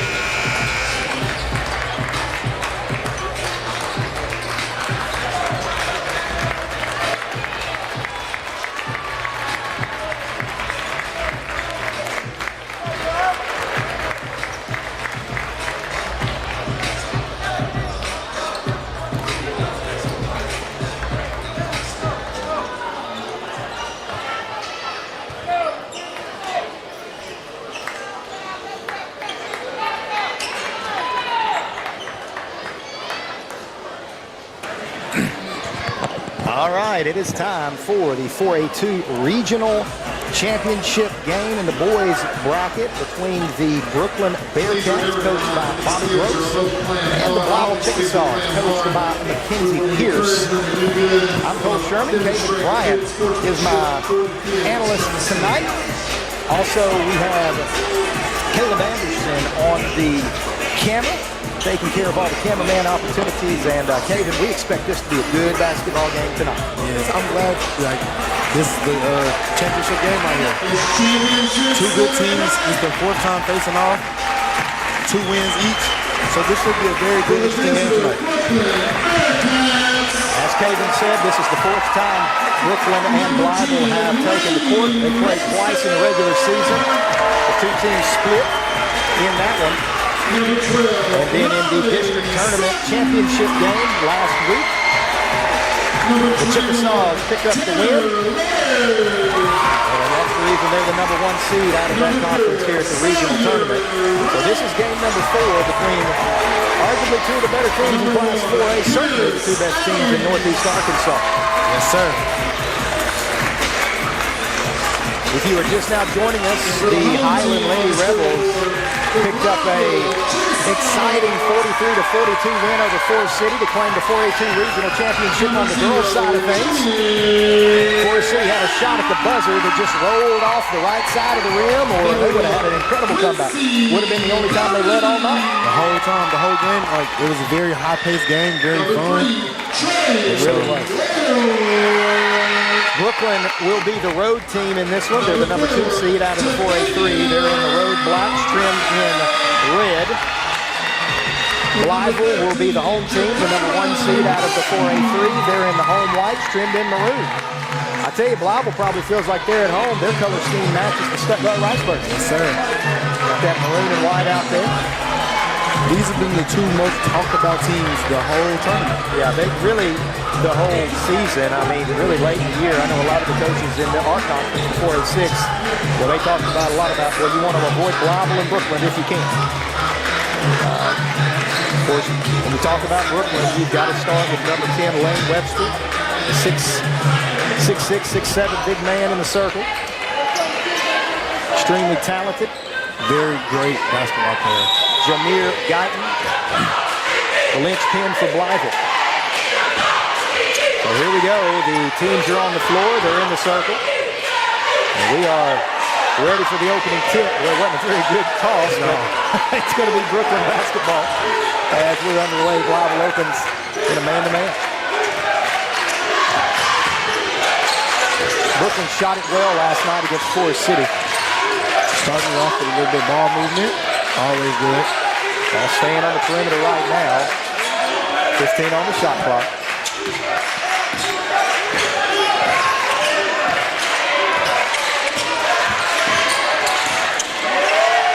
Little trap. Gets the ball out of the hands. Shot from the left side. Good. Hudson Parnell. They picked up where they left off last night, Kevin. It was a very great game last night, watching it live. A lot of intensity. Yeah, these 2 teams have a lot of water under the bridge. Blythe misses on the other end, and Webster clears the rebound. Here come the Bearcats. Parnell with it on the left wing, gives it to Sutton. Way downtown, no good. And the rebound is going to be controlled by the Chickasaws. Here comes Madden. Gets to the right hand, drives, nice up, under, no good. Rebound fights for it. And it's going to be Bearcats that come out away with it. Webster on the left wing, puts it on the deck, cut off by Guyton. Pump fakes, floater from the baseline, no good. Rebounded by Quincy Perry. Perry steps through, off glass, no good. Rebound, Trey Orr, and he'll go to the free throw line. That foul number 1 on the Bearcats. It's charged to number 1, Pierce Adams, his first. You know, Quincy Perry missed that transition basket. He missed a lot of opportunities in last night's win over Gosnell, but he can certainly shoot it. Free throw's no good. He's got a kind of a hitch in his shot, though. It's kind of interesting. He takes it all the way across, but it's true when it leaves his hands. Yes, sir. It's very intense, a lot of pressure to tonight. Last night as well, too. You can tell these two teams they know each other quite well. Yes, sir. He misses both of his free throws. Yep. Rebounded by Webster. Sutton will bring it across for the Cats. Webster is going to be guarded by Tadavian White. That's going to be an interesting matchup tonight. As Webster has it on the left wing. He's going to spot up from way beyond the three-point line. No good. Madden with the rebound. Madden drives, pulls up at the free throw line, spits it out to Guyton, who drives, goes up against Webster, and he'll be fouled. Kind of got his body turned there. That will send Jameer Guyton to the free throw line.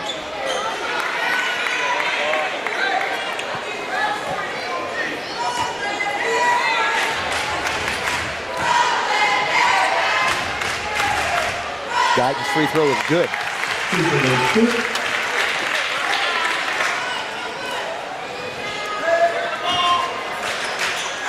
So that breaks an 0-for-2 streak for the Chickasaws.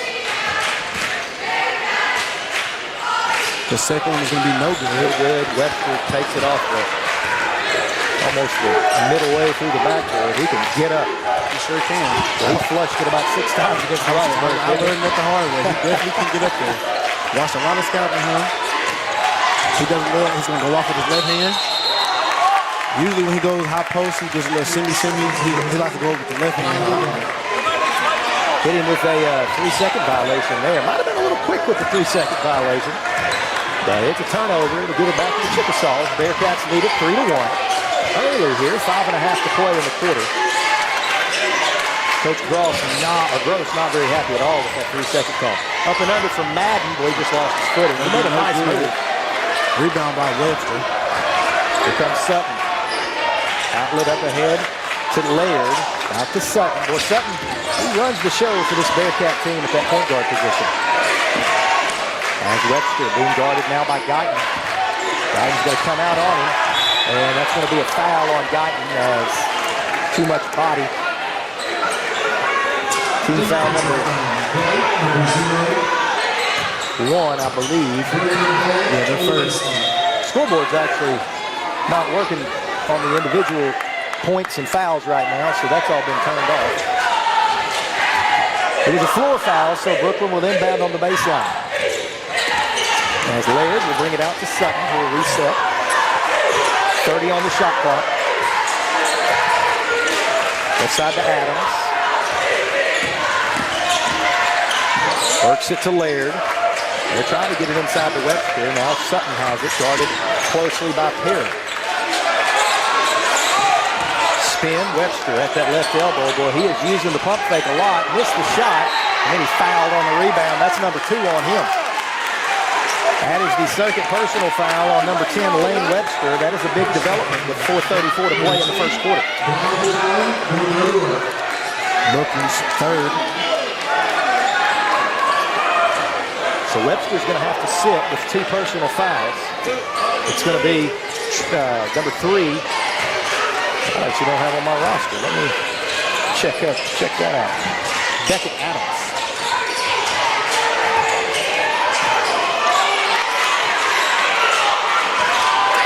Couple of opportunities for Brooklyn, or for Blythe, but they couldn't cash in, and they're going to get it back. It's going to be a different game now that Lane Webster's not in the game. Well, Beckett Adams, he doesn't do a whole lot for Brooklyn on the offensive end. He is defense, a great defender. He's a very great defender. He's as good of a defender as we've seen in this region. Yes, sir. He did a great job against Stuttgart's Jordan Abrams on Thursday night. Probably the only player I've seen defend him as well, kind of just without a whole lot of help. It was a good matchup for them. They missed a foul on Perry there. He was holding Sutton. No whistle. Adams has it off of his face, and now he has it poked away. It's picked up by Sutton. Nice look underneath to Adams. Heck of an assist from Sutton. And the Bearcats lead 5-1. Well, that was a very good look from Sutton. Feels like number 12 might be the straw that stirs the drink for the Bearcats. They're going to play a little zone, although it looks like it might be a boxing one also. Looks like they've got Guyton in the man. Well, that's going to be a missed opportunity, but the putback is good as Tadavian Wright. picks up the deuce, and it's back to the 2-point Bearcat lead at 5-3. Webster, of course, for Brooklyn on the bench with 2 early personal fouls. Adams with it, spits it out to Sutton. Back to number 4, that is Parnell.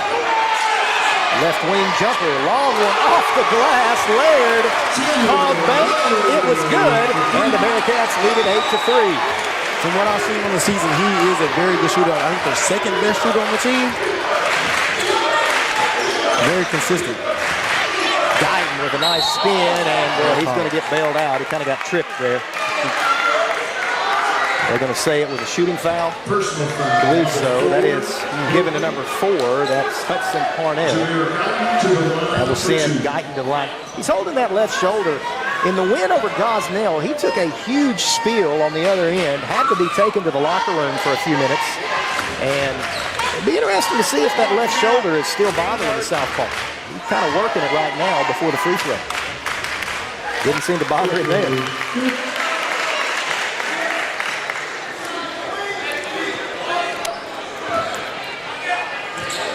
As the second one from Guyton is no good. So Bob is struggling at the strike so far, Kagan. They are. They're going to pull the pressure out a little bit now. Looks like they backed away there in a 2-1-2. You don't see that a lot.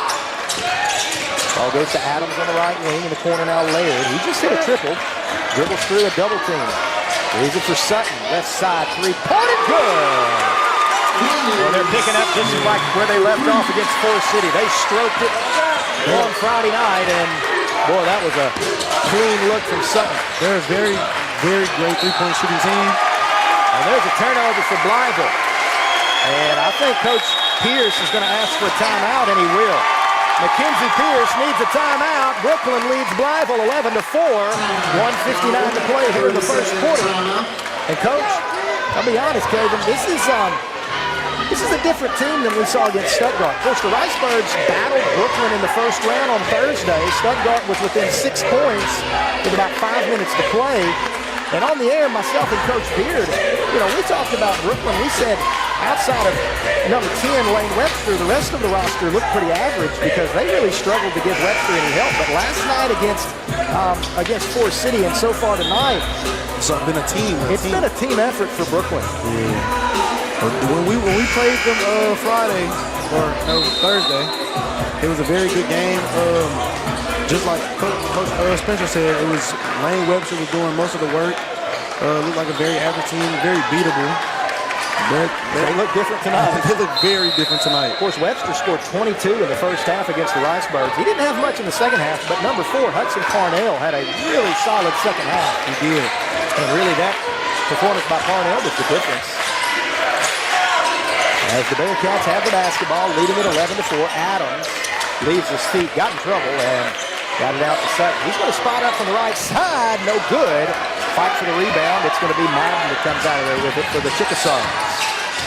Madden working against Sutton, crosses him over, gets to the baseline, cut off by Laird, and they're going to knock it out of bounds. Pretty good hands there by Adams to deflect that pass, or it would have been an easy dunk from Wright on the baseline. Put it up there, TV, get it. Put it up on the board, let him go get it. Inbounded to the top of the key. Yep. Madden is yet to score tonight. He's going to try to change that. Gets his man off his feet. That's a good defense from Adams. He's such a good on-ball defender. Boy, might have gotten away with a foul there. Looked like it might have gotten one on the way up, and now they're going to foul Frantivis Robinson.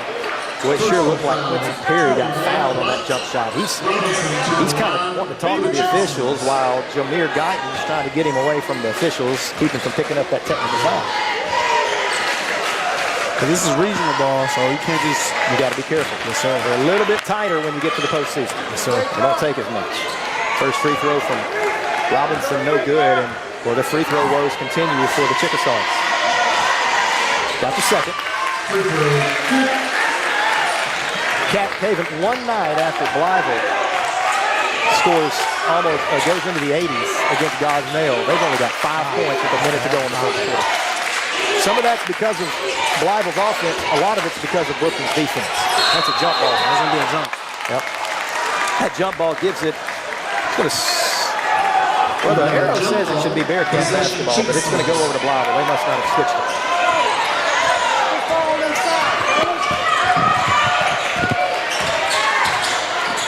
Brooklyn just looks so comfortable out there. Boy, that's a blown layup from Robinson, but a rebound from Wright. Boy, Coach Gross thought that should have been an over-the-back foul. He might have a point, but as it is, it's a offensive rebound putback, and that shot is blocked. Guyton got a piece of it. And Madden is fouled by Adams with 22 seconds to play in the first quarter. The Chickasaws feeling a little momentum here.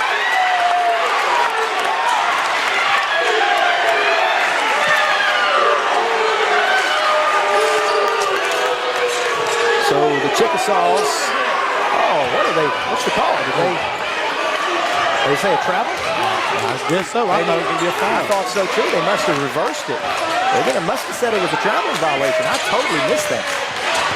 Adams in the left side, 10 seconds. Gonna have to go quick, and that's a turnover, I believe. No, they say it was last touch by the Chickasaws. So Brooklyn can inbound on the baseline. 2.3 seconds to play here in the opening quarter. 11-7, Brooklyn in front.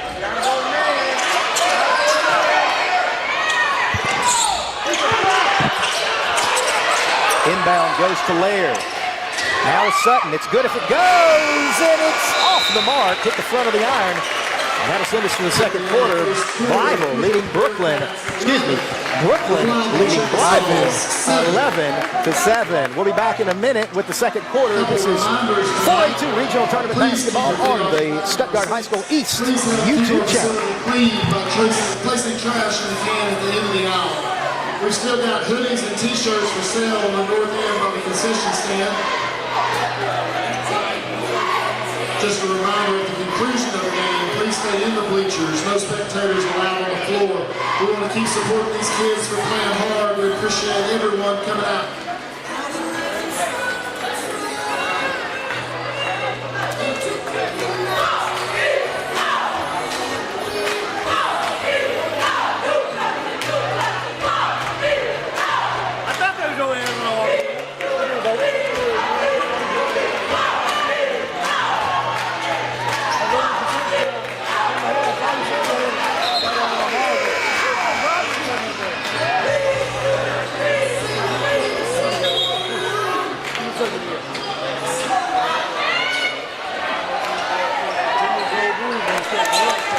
Brooklyn basketball as we begin the second quarter here in the 4A2 Boys Regional Championship.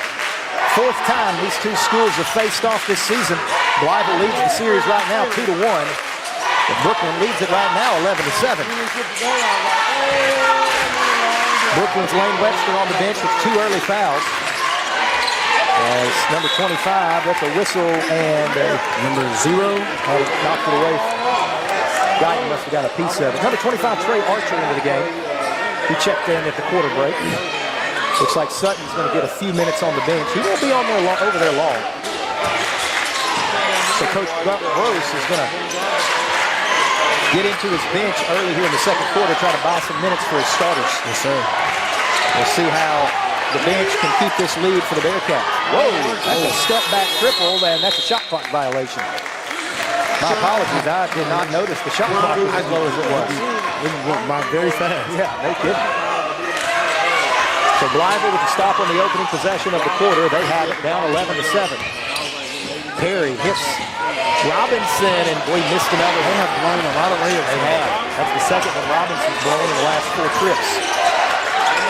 All right, here we go. Back on the other end. The Bearcats have it. It's in the corner. Now back after the top of the key. And Adams now swings it over to Archer. Good ball movement on the perimeter for the Bearcats. They push it inside to the big man, Robertson. And he has his shot erased with 13 seconds on the shot clock. With this being the 4th time they played them this year, There's no question. Just left, right? They know exactly what each other's going to do. I'm saying it's hard. You got to switch things up sometimes. Just off if you play them so many times. Madden knocked it out of bounds. Yeah, they know each other's side outs, base outs, late clock plays. I mean, quick hitters. These two teams have scouted one another so much. There's no questions about what's going to happen tonight. Shot clock with 9. Three-pointer from Adams, no good, and the rebound is controlled by Perry. Here comes Quincy Perry quickly into the front court, gives it to Guyton. He's been quiet tonight. And nice look underneath with a flush from Davian Wright, and it's a 2-point Brooklyn lead. Guyton with a nice, he drew the defense, dropped it off. Wright knew what to do with it. Very great ball vision, because I didn't see him right there. Sutton drives to the free throw line, spits it out now to Adams. His shot rims out. Good. Rebounded by Guyton. Outlet pass up ahead to Robinson, and he just lost it. Might have gotten knocked away. Here come the Bearcats. Sutton underneath to Robertson, and let's see. They're just going to say out of bounds. I don't know, Cole. It looked like a foul. That's a tough one there that goes the way of the Chickasaws. So Brooklyn will inbound on the baseline. The fans are not happy with They're not at all. If you can't tell, the Brooklyn fans are right behind us, and they are very loud. Sutton has it poked away, and now we're going to have a foul as Madden picks it up. Bearcats will inbound right beside our broadcast position as it's number 30. That is Cannon Bristow. Who inbounded to Sutton. New shot clock of 35 seconds. 5:50 to go here in the first half. Low scoring one so far, Caden. Guyton erases another one, and it's saved in. Outlet up to Madden. Let's see if he can go one-on-one. He will be. It's going to be an offensive foul. Madden kind of stuck that chicken wing out. Nice job there by number 30, Cannon Bristow, to draw that offensive foul, and that's 2 tonight on Shakyron Madden. And like I said, with the Rebels and the Mustangs, we got 2 very good teams facing off against each other. It's hard to score just off the fact that there's just 2 great teams. And they just know one another so well. They know each other's strengths. They know each other's weaknesses. And as a result, you've got a low-scoring game, 11-9. Brooklyn in front. 5 minutes, 35 seconds to go here in the first half.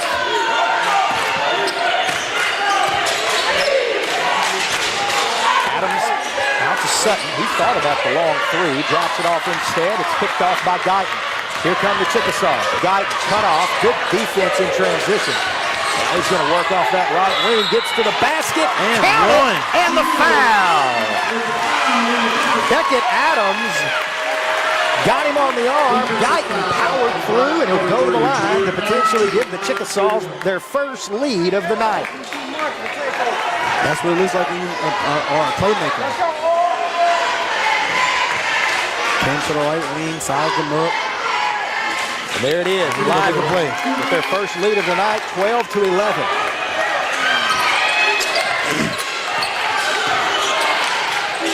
Once again, a reminder, Lane Webster on the bench with 2 fouls for the Bearcats. Brooklyn drives baseline, spits it out to Adams. He'll penetrate to the basket. And he'll go to the line. Thought he was going to get the bonus. I thought he almost had it. It just stayed up on the rim for a moment, and then it rolled off harmlessly to the floor. So that will send Beckett Adams to the free throw line for a couple. First time he's been there tonight. Well, Brooklyn hasn't shot many free throws tonight. At all. And that was good. Wayne Webster's up there talking to the team, is trying to tell them what's going left and right. Which, if your coach grows, you've got to be happy. Your best player is on the bench, and you're tight. I mean, you feel pretty good about that. Adams makes them both. The Bearcats lead it 13-12.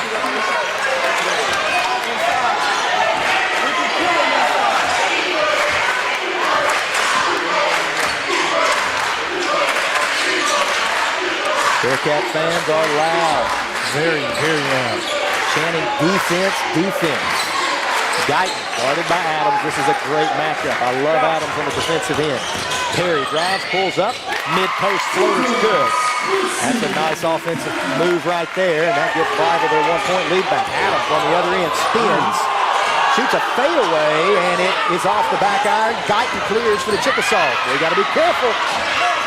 Out of control right now. Guyton stays out of trouble. Drive down the lane, off the glass, no good. This is a rebound. And one. And the foul. Guyton with another old-fashioned three-point play opportunity. And the biggest lead of the night for the Chickasaws is at 3. He is a real playmaker. He is a man, no question. It's between him and Webster. Which one of those kids has been the best in the regional this week? As the lefty misses the free throw. And it is still a one-possession lead for the Chickasaws.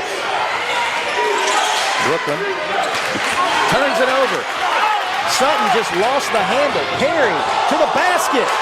Boy, Brooklyn thought he traveled, but the officials said otherwise, and it's a 5-point Blythe lead. Back on the other end, Hudson Parnell answers with a 3, and it's a 2-point Blythe lead. Timeout, Brooklyn. Coach Gross is about a third of the way out on the floor. He wants to know why it wasn't a traveling violation.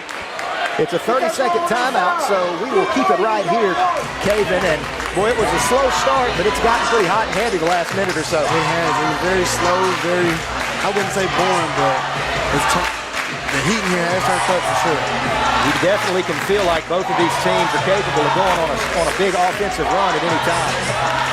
The whole arena's atmosphere is just energetic. Everyone from Brooklyn to Rockville fans are very energetic. Not a bad little contingency of Stuttgart students down there either. Looks like the Riceburgs have about 12, 15 students in the student section. I seen Austin Faulkner, he made a post today saying he wanted everyone to come out and support, even though that we're not in the bracket anymore. He still wanted everybody to come out and support. Yeah, he got a pretty good group down there. I wonder who they're rooting for. Are they rooting for the Bearcats, or is it the team that looks like they're in the same colors that Stuttgart's in? I heard about Blythe. I heard that they want Blythe to win. Okay. That's just what the sources have been saying. That's sources say. Sources say. And there's a turnover. Robinson dribbles it off his leg, and the Bearcats have it. Outlet pass up ahead to Laird, and boy, he wisely gets out of there because Guyton was bearing down on his Coach Pierce is asking his team to put a little pressure out high. They're going to start trapping the ball, it looks like. Zone defense for the first time for the Chickasaws. Adams is open on the left side. Three-pointer, no good. Got a follow from Brody Robertson, and we're tied at 18.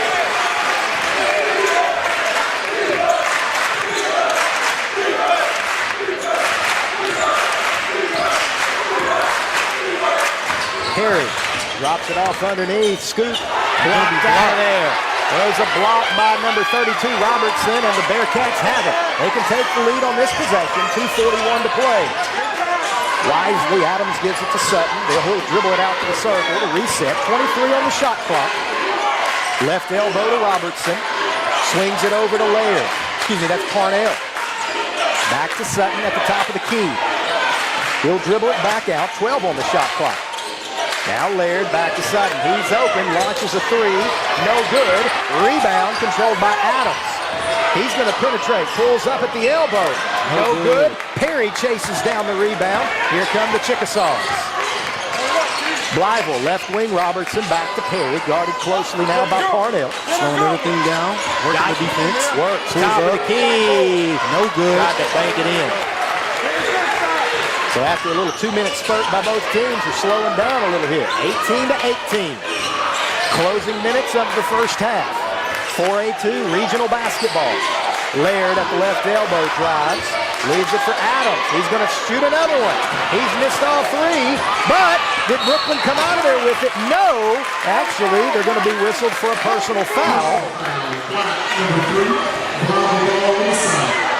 Did they give that to Adams? If they did, that is either his second or his third. That is a big development. I believe it's his second. I'm sure Coach Gross would get him out if it was his third. So, yeah, that is the second on Adams, as he's their best defender. Right wing. Inside it goes. They tried a little interior post passing, and it's knocked away. A lot of turnovers tonight. Sutton with the basketball. I'm sure Brooklyn wants to slow down a little bit. No, they don't. Left wing three-pointer, no good. This is only down. Here's another one. Parnell buries the second one, and the Bearcats leading 21-18. They say twice is nice. That's right. Parnell missed the first, got the rebound, and buried the second one. And Brooklyn has a three-point lead with Guyton on the left wing. Gets it inside to Robertson in the corner to Perry. Perry drives baseline, and he's fouled by Parnell on the baseline. Well, Coach Gross, I don't think he believes his team ever fouls. He is working the officials over there. Substitution for the Bearcats is number 25. That is Trey Archer. Little surprised they haven't subbed Adams out with those two personal fouls.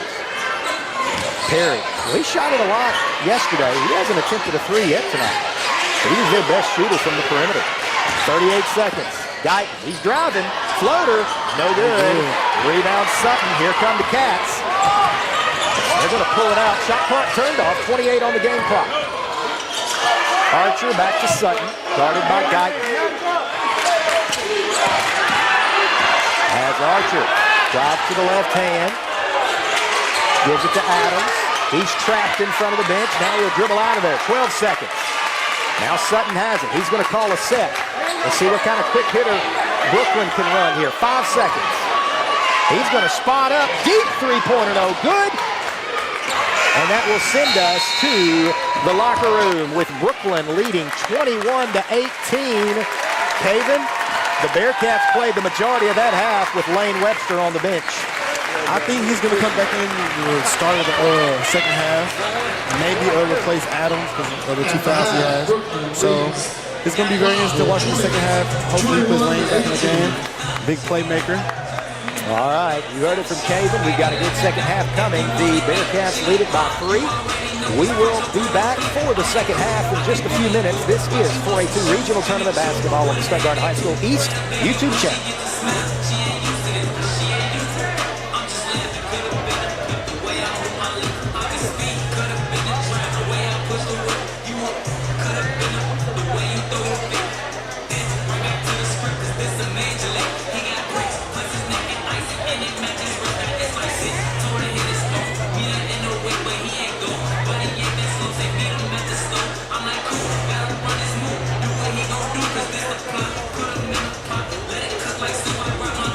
Here at halftime, we had a chance to buy some of that $5 barbecue sandwiches. I think there's still some t-shirts and hoodies available.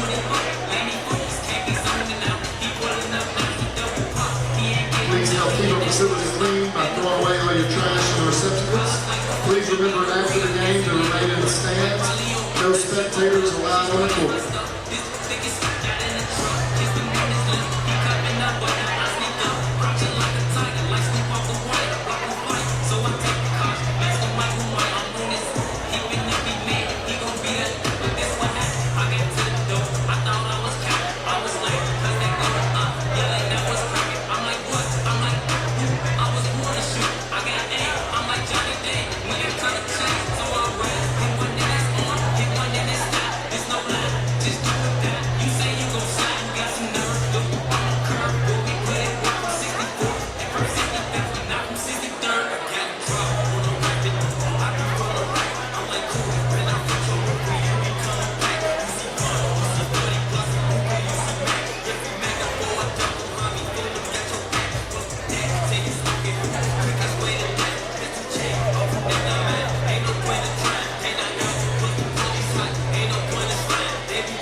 Got about 5 minutes to get everything you need to get ready for this second half.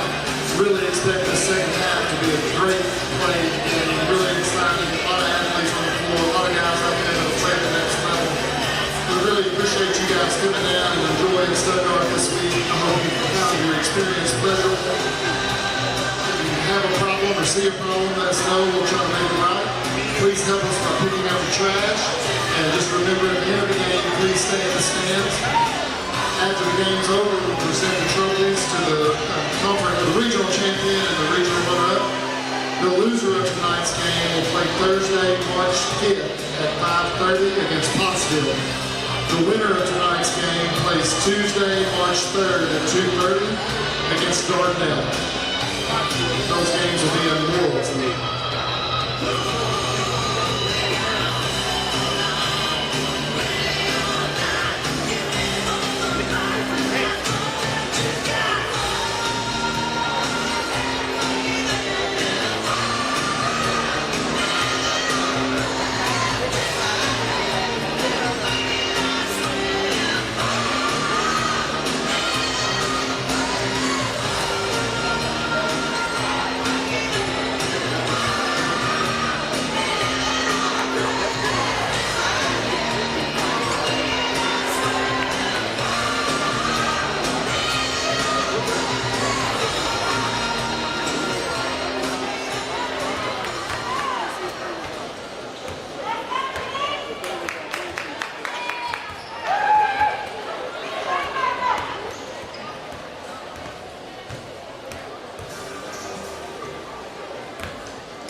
minutes till we start the second half to find out who the champion for tonight is.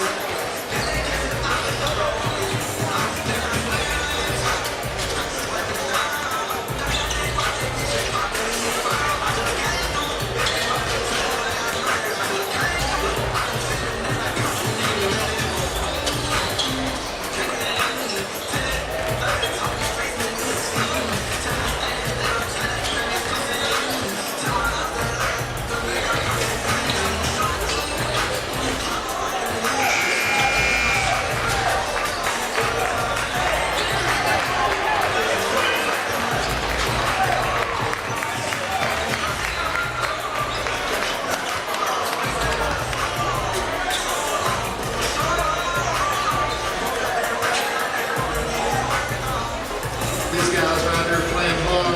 We're going to do our best to give them the best atmosphere that we can give them. Support our athletes.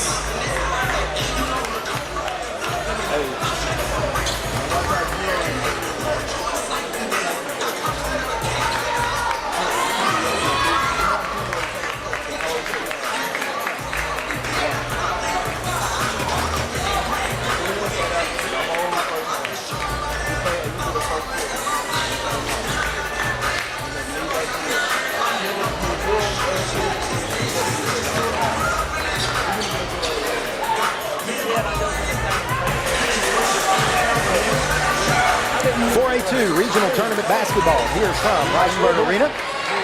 Championship Saturday, the Bearcats of Brooklyn lead the Chickasaws of Blythefield 21-18. Cole Sherman, Caven Bryant, Caleb Anderson on the camera operation, and it will be Blytheville basketball as we start here. And as we expected, Caven, Lane Webster, back out on the floor for the Bearcats. He is indeed. He replaced Adams. Top of the key, three-pointer, no good. Rebound kept alive. It's going to be Blytheville. Follow good. And boy, give the hockey assist to Davian Wright. He kept it alive. 21-20. Very slow pace here. That's probably what Brooklyn's looking for. Inbound goes to Webster. As soon as he gets back on the floor, he shows his ability as that jump hook is good, and it's 23-20. Ooh. Perry on the other end, launches a triple, no good. There's Wright again for the follow. He loses it. Webster comes out of there with it, and the Bearcats have the basketball in a three-point lead just underway in the third quarter. Long three-pointer, good! Parnell, and he buried it. Parnell had a big game in the second half against the Riceburgs of Stuttgart. He's had a good one tonight, and the Bearcats have a 6-point lead.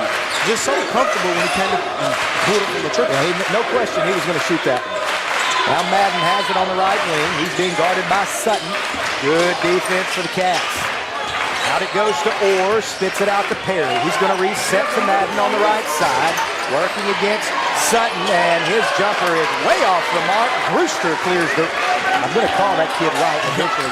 Webster clears the rebound, and then Brooklyn turns it over. Here comes Perry. Bump, floater, and it's good over the outstretched hands of Webster, and it's 26-22.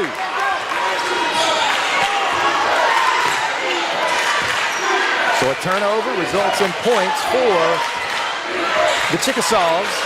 They trail by 4 with 6:05 to play. Sutton, he's left open, and he misses the triple.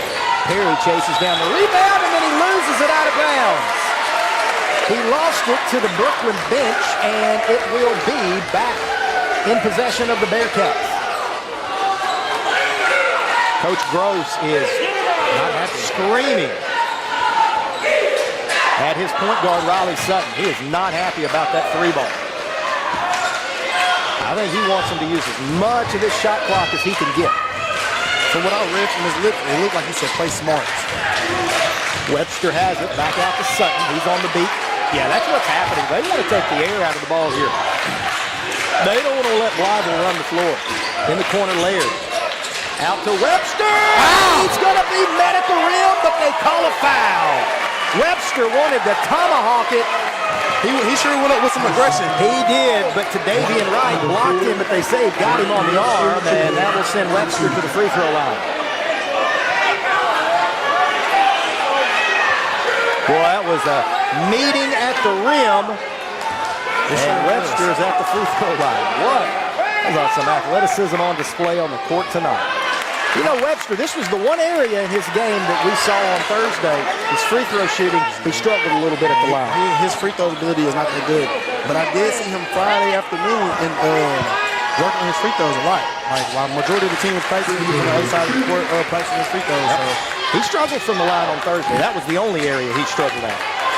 He was so good against the Wrightsburg. He was equally good last night against Forest City. As Guyton, ball kind of staying on the left side of the floor. Now Madden the drive. Little step through. Well, that's a nice move from Shakyron Madden, the son of Rashad Kai Madden. Played for the Razorbacks about 10 years ago or so, 12 years ago. I believe he played football with East Poinsett County.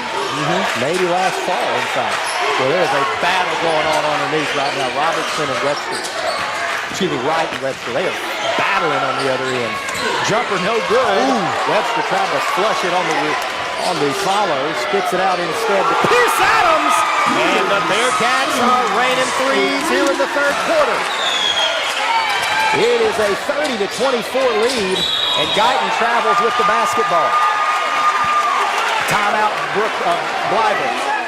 Blyville finds themselves down 6, and Coach Mackenzie Pierce asks for a full timeout. He's going to talk a little bit to the officials. He's not happy about a call on the other end. So we'll go ahead, take the break with them back in a minute. This is 4A2 Regional Tournament Basketball from Wrightsburg Arena. Please keep your feet on the back of our seats. Please help keep our facility clean by placing trash in the cans in the aisles. We still have hoodies and t-shirts for sale in the north end by the concession stand.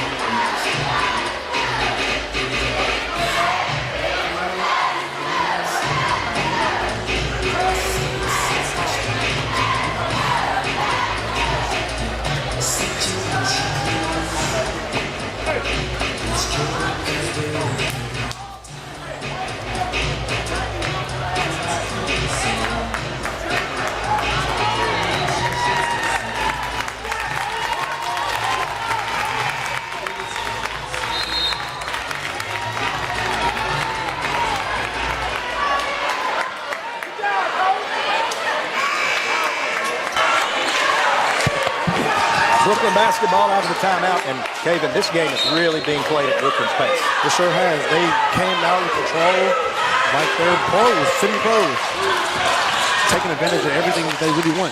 They shot it pretty well in the third quarter. As Adams hit one just a moment ago now. There it is. We saw that coming. Yeah. Wright and Webster, they've really been tangling down there on the baseline. They're going to get Wright on the hole. As that is number 2.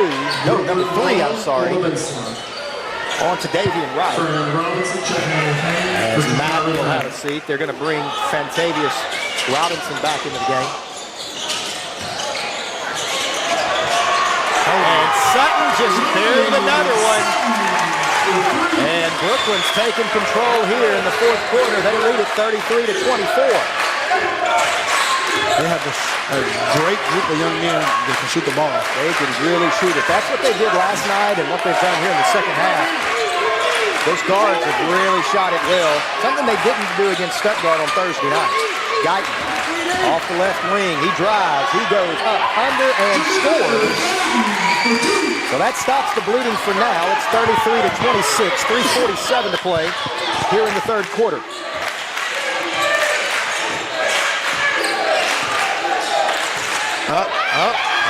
They're battling, man. They're getting real chippy down there. You know, and one thing we noticed on Thursday is Webster is a very emotional player as it's poked away. Here comes the that's going to be another turnover. Now, that might be intentional. Let's see. Nope, they're going to call it a common foul. Boy, it kept from having a flush on the other end. Webster, he was looking at the cylinder. He definitely can get back in transition very fast. I seen Thursday, like, very quickly. And if they gave that one to Davian Wright, that's his 4th, and it is. So Davian Wright picks up personal foul number 4. And that is already 3 on Blyville. Brooklyn has yet to commit a foul here in this third quarter. But what I was saying, we noticed against Stuttgart that Webster was very animated. He lets you know that he's an emotional player. Sometimes that can be a good thing. Sometimes that can be a bad thing, whether or not you can hold him in check. And so far, he's done that pretty well. But I tell you, they're getting pretty chippy down there on the low block. Most definitely. It's Webster versus Guyton right now, so we'll have to keep an eye on that. Blau switched to a zone. They're the 1-3-1, Caden. Let's see how this goes out for Brooklyn. Oh, they got lost. Nobody picked up Laird. The bottom of the zone did not rotate. And he was sitting wide open under the basket. I tell you what, I see some long faces for Blyville right now. They're in the danger zone right now, Caden. Nothing going right for the Chickasaws. They need a basket. 35-26, Madden. Top of the key now to Orr. He drives and overpassed it. He had a good look. He tried to fish it inside. Webster has it blocked by Guyton, and here come the Chickasaws. And that's going to be a foul on Sutton. The Bearcats fans didn't think that was a foul. That was the most obvious foul I've seen. That was very obvious that he was fouled right there. That was a violent collision. Bodies all over the place. So that's the most obvious foul we've seen in the whole regional. So that is team foul number 1 on Brooklyn. Boy. Blyville needs a basket. They're going to go to their man Guyton. Up, under, off glass, counted and the foul. And Guyton's looking at his teammates saying, get me the basketball.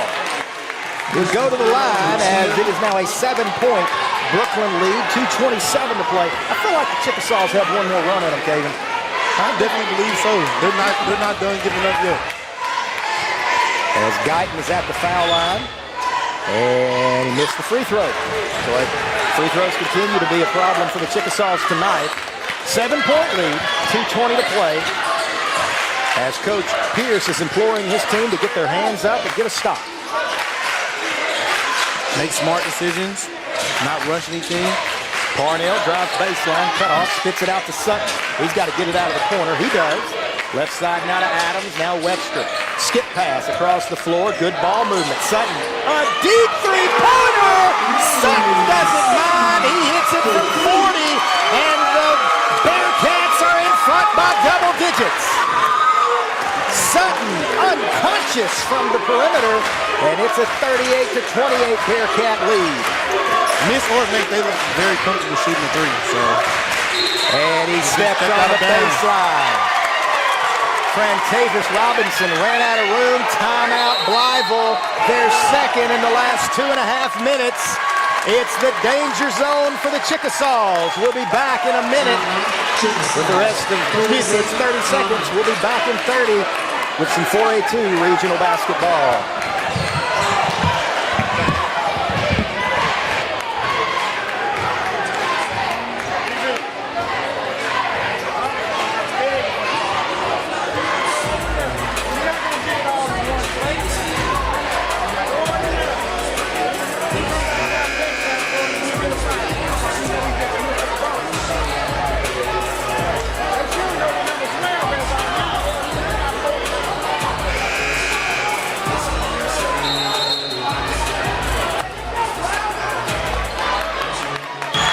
.37 to play in the third quarter. Blyville in the danger zone, down 10.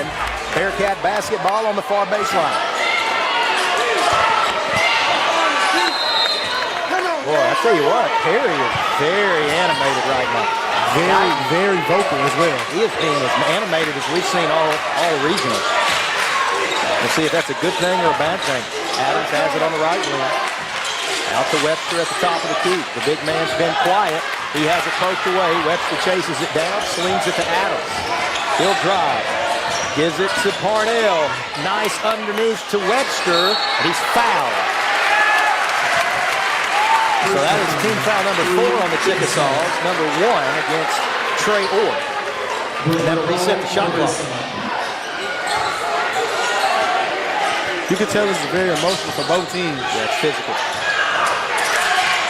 Sutton, he hit one from the beak a moment ago. They got to come out on him, or he will burn you. Now he's back out at the circle, right side to Adams. Now Webster, he's going to drive, cut off, and he traveled. Dragged that pivot foot, didn't he? I tell you what, Guyton's doing a good job on him in the half court. Playing him man. That's been the best matchup against Webster all regional, has been Guyton. It is Guyton at the top of the key. Over to Perry. He hadn't hit one yet today, and he's still scoring. He still hasn't. Only 3 points for the second leading scorer. 35 seconds to play. 5-second differential between the shot and game clock. 38-28.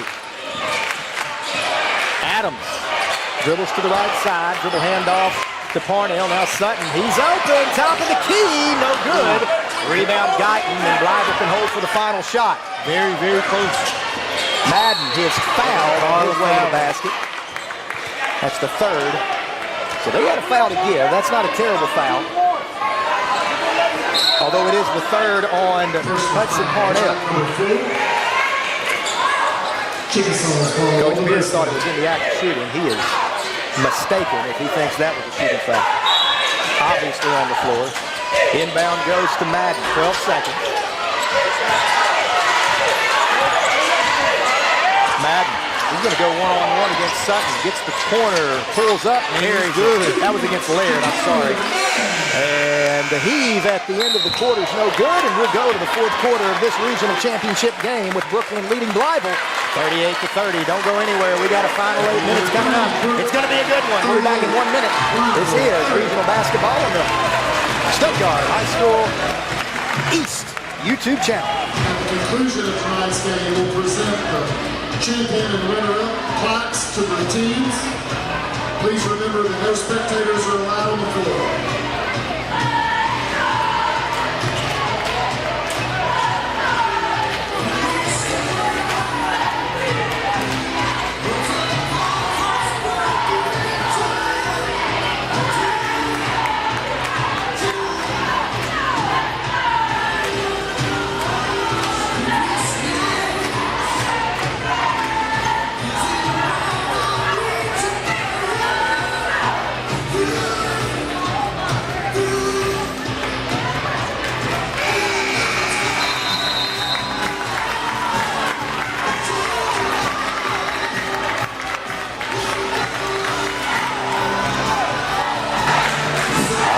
It's time to make it happen. Only 8 minutes on the clock for a regional title. Brooklyn leads at 38-30. We are playing at the Bearcats' pace. Caven, if the Chickasaws can't get it up and down, I just don't know if they can get enough possessions to win this game. Yeah, this is the most important quarter right here out of all of them. It's winning time for sure.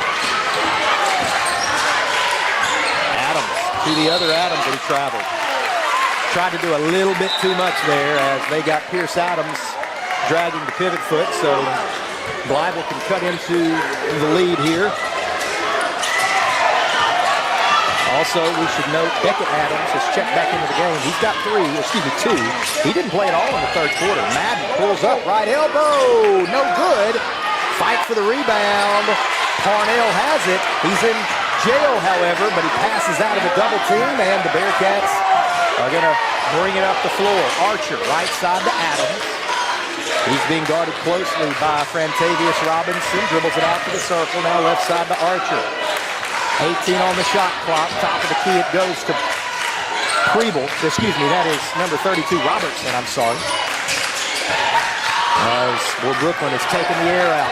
8 seconds.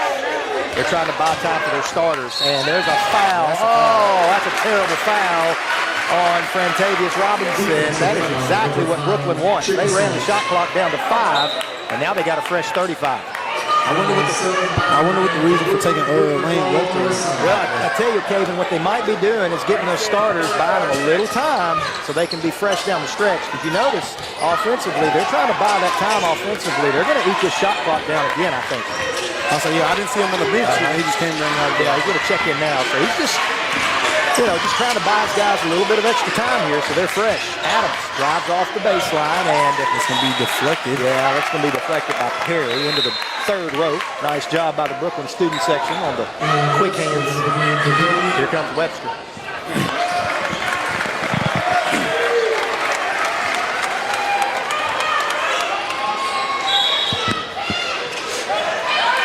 Archer with the basketball. He's going to handle the point guard duties. Sutton will go to the off-ball position now. And that's a dumb foul, man. These are very unnecessary fouls going on right now. I mean, it's just unnecessary. They're reaching in from behind, but even if you don't draw any contact, the official sees that, they're going to call that foul every time.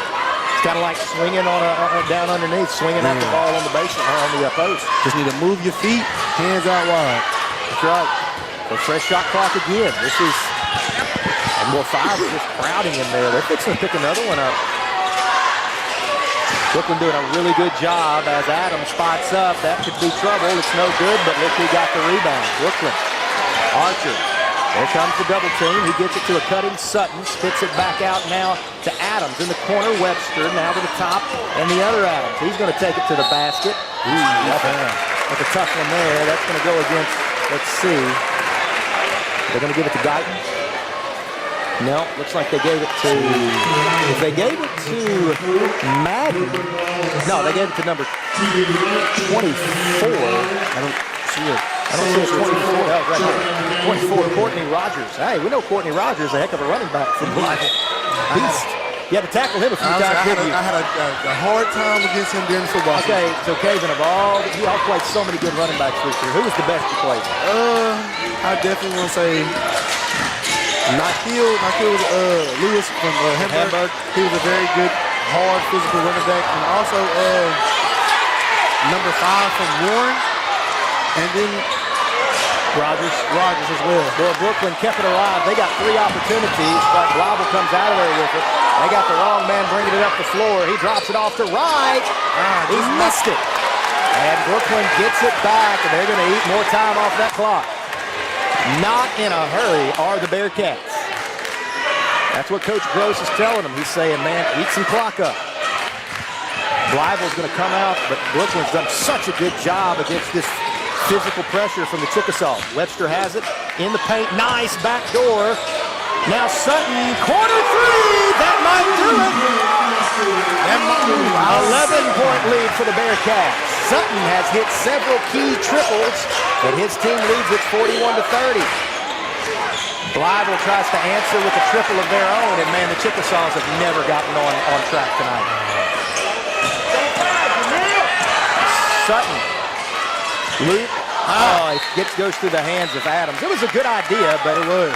I seen the vision. I definitely seen. The Coach Gross is like, yeah, but man, we're trying to eat this clock up. If it's not a layup, we want to take 30 seconds. Yeah.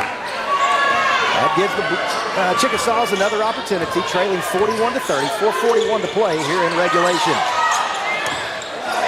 Zone defense from the Bearcats. In 2-3, they're going to pack it in tight. Blythe's going to have to beat him on the perimeter. Perry, he hadn't hit one yet, and he still has it.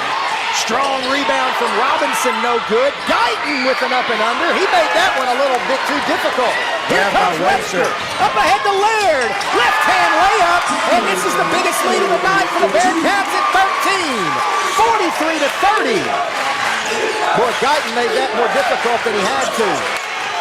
Good hustle by Brooklyn. And we're going to have a foul as Madden lost the handle. Who are they going to get? It looks like, number 4, that is Hudson Parnell. He picks up, that's his 3rd. Boy, the Brooklyn fans disagree strongly with that call. They're asking to wipe off the floor and sweat on the floor. Yeah, there's probably a lot of condensation, a lot of perspiration, I should say, on the hardwood there. They're going to bring the towel out to make sure that everything is safe and dry. The coach is on the floor talking to the players. Brooklyn is unhappy about that fact. They're letting them know it. Coach Pierce is going to saunter back over to the sideline. All right, here we go. Blythe needs a basket. Guyton, he's been the main dude tonight. He's got 11, and he's fouled. Tell you what, Kevin, they are really packing that zone in, and Blythe hasn't shown the ability to shoot them out of it. I was just going to say, when you said they're packing in, they haven't showed the ability to shoot 3 at all tonight, so it's a pretty smart decision on the coaching end. Until you prove it, they're going to stay in tight, not let you attack. And that's what I would do if I was a coach. If they're not shooting good from the triple, pack it in. Stop the only source. Madden, can this one be? No, way off. Webster chases it down and Slows it down. yeah, Larry Wisely. He had a 2-on-2 opportunity, but they'd rather run clock here. Brooklyn with the basketball in a 13-point lead, 3:40 to play. They are eyeballing a regional championship and a number 1 seed in the 4A state tournament. Yeah, boy, that's a gift there. Looked like a foul, no whistle. Madden to the basket. Hands up. Up, under, off glass. I don't Count know. it. And they're going to say that Adams got him on the way up. You seen how I seen both hands were up. But it's just the tendency of how they do it. That's right. That's going to send Madden to the free throw line. He did a good job. He got Adams off his feet. Kind of had a little step through there. They must have said they got him on the arm. This is the least amount of points I've ever seen Lane Webster have. And boy, the free throws continue to be a problem. Yeah, Webster only has 3. If you'd have told me Webster would only have 3, I'd tell you no way Brooklyn wins it. But I also would have never believed there'd be a combined, what is that, 75 points? Yes, sir. I would have never believed that. 43-32. Sutton strong with the basketball. Dribble handoff to Webster. He turns the corner, gives it to Parnell, and he's fouled on the floor. That is the 4th team foul on Blythe, so Brooklyn will inbound on the baseline. Number 5. Foul on what? On the baseline. I'll show you who they gave it to there. Robinson? The number 5, Robinson? Yeah, maybe. They're going to have to substitute. Oh, they gave it to 4. No, that would have been his 5th. You're right, Kevin. They gave it to number 5. That is Robinson. Wright leaves the game for a moment. He has 4 personal fouls. There's Webster on the left wing. Back out high to Sutton, and once again, Brooklyn is content to eat that clock up. Sutton drives, turns the corner. Nobody stopped the ball. Madden just let him go by, and that might have done it. I said that might have been a nail in the coffin right there. Yeah. 2.5 to play. Robinson, nice dish underneath the Orr. Shot by Webster. Brooklyn will walk it up the floor, and Blythe's running out of time. Nice look underneath to Parnell. Excuse me, that's Laird. And it is a 47-35 Brooklyn lead. Blythe is just like giving up on defense is what it's looking like to me. Yeah, they didn't get back there at all. Guyton, a long triple. No good. Robinson loses it out of bounds. No, he saves it in. And Archer has it. Here come the Cats. Up ahead, Laird. It's a rout. 17-point Brooklyn lead. Timeout Bearcats. Brooklyn is very excited behind us. The Bearcat faithful on their feet. Their team is 1 minute and 51 seconds away from a 4A2 regional championship and a second win on the season against the Blytheville Chickasaws. I tell you what, Kevin, it was close, but Blytheville took the lead in the second quarter. Brooklyn took it back at the end of the half, and from then, basically the whole second half, it's been all Bearcats. Yes, sir. And then I see like the Blythe's bench is just untucking their jerseys. They're losing it. They don't have the mindset they can come back. Yeah, a lot of dejected faces, like Kevin said. I see guys sitting on the bench. Perry's not even in the huddle right now. He's sitting on the end of the bench with Robinson by himself. When we saw Perry late in the third quarter, he showed a lot of emotion. He was very, very animated. Guyton actually had to kind of grab him and bear hug him. And it looks like he's going to be on the bench here for this final 151 as the Chickasaws. So, yeah, he's going to start on the bench. So it's going to be Orr, Madden, Wright, Rogers, and Guyton on the floor for the Chickasaws. I don't know. Rogers is a little bit more stronger than I remember. He's a big dude, isn't he? Yeah. He's a big dude. I think out of the whole football season, he was definitely the most hard-hitting running back that I had Really? to tackle. I know he was a good one. Yes, sir. Madden with a nice drive, step through, good floater. That helps a little bit. 49-34 now, but boy, once again, Blythe doesn't get back. But boy, that's not what Coach wants. He's not happy at all. Outlet pass up ahead to Guyton, turns around, gives it to right, and they're going to say he was fouled on the floor. So that is the 14th foul. Blythe will have to inbound on the baseline. Boy, I tell you, Coach Webster just about took Coach Deaton out right there. Coach Deaton just about got taken out. The clock. I started. Was that the 5th personal foul? Yeah. So, yeah, they were stopping play because that apparently was the 5th personal foul on the Bearcat player. The fans are letting them know. Yeah, the fans are letting them know. That's 5. So nobody's doing anything. Everybody's just kind of standing around. Now we're going to have a substitution. So Parnell has to leave with 5. He finishes the night. A nice performance for him. Timmy Archer that checks in. And now we're going to start again. 1:29 on the game clock. And that might be a technical foul. It is. Webster reached over the baseline and touched the ball. That's a technical. So that's going to send be 2 free throws in the ball for the Chickasaws. It may be too little too late, but at least makes it interesting. It cuts the lead down. So Guyton will go to the line. He struggled here tonight. Makes the first. Yeah, Webster reached across the foul line and touched it. Can't do that. Second free throw, good. Made them both. And it's a 13-point Bearcat lead. It will be Blythe the ball on the baseline. It's going to be Trey Orr that handles. I didn't think that was right. They were going to give it to him on the baseline. It's supposed to be right here. I thought that was right. That's typically how it goes. Yeah, after a technical, you inbound it on the side at half court. So here we go. Orr drives, pulls up, gives it to Rogers underneath. He's going to have his shot partially blocked, picked up by Archer, and the Bearcats have it. Boy, just can't have empty possessions and come back if you're the Chickasaws. And Brooklyn's just, they're going to be content to use every second of this shot clock. The Blythe, he travels. Sure did. And the coaches over there are screaming, hold the ball, just hold. Sutton traveled with the basketball, so well, those last few minutes are always the hardest. Kind of like getting the last 3 outs in baseball. Always the toughest. Here comes Guyton. He traveled.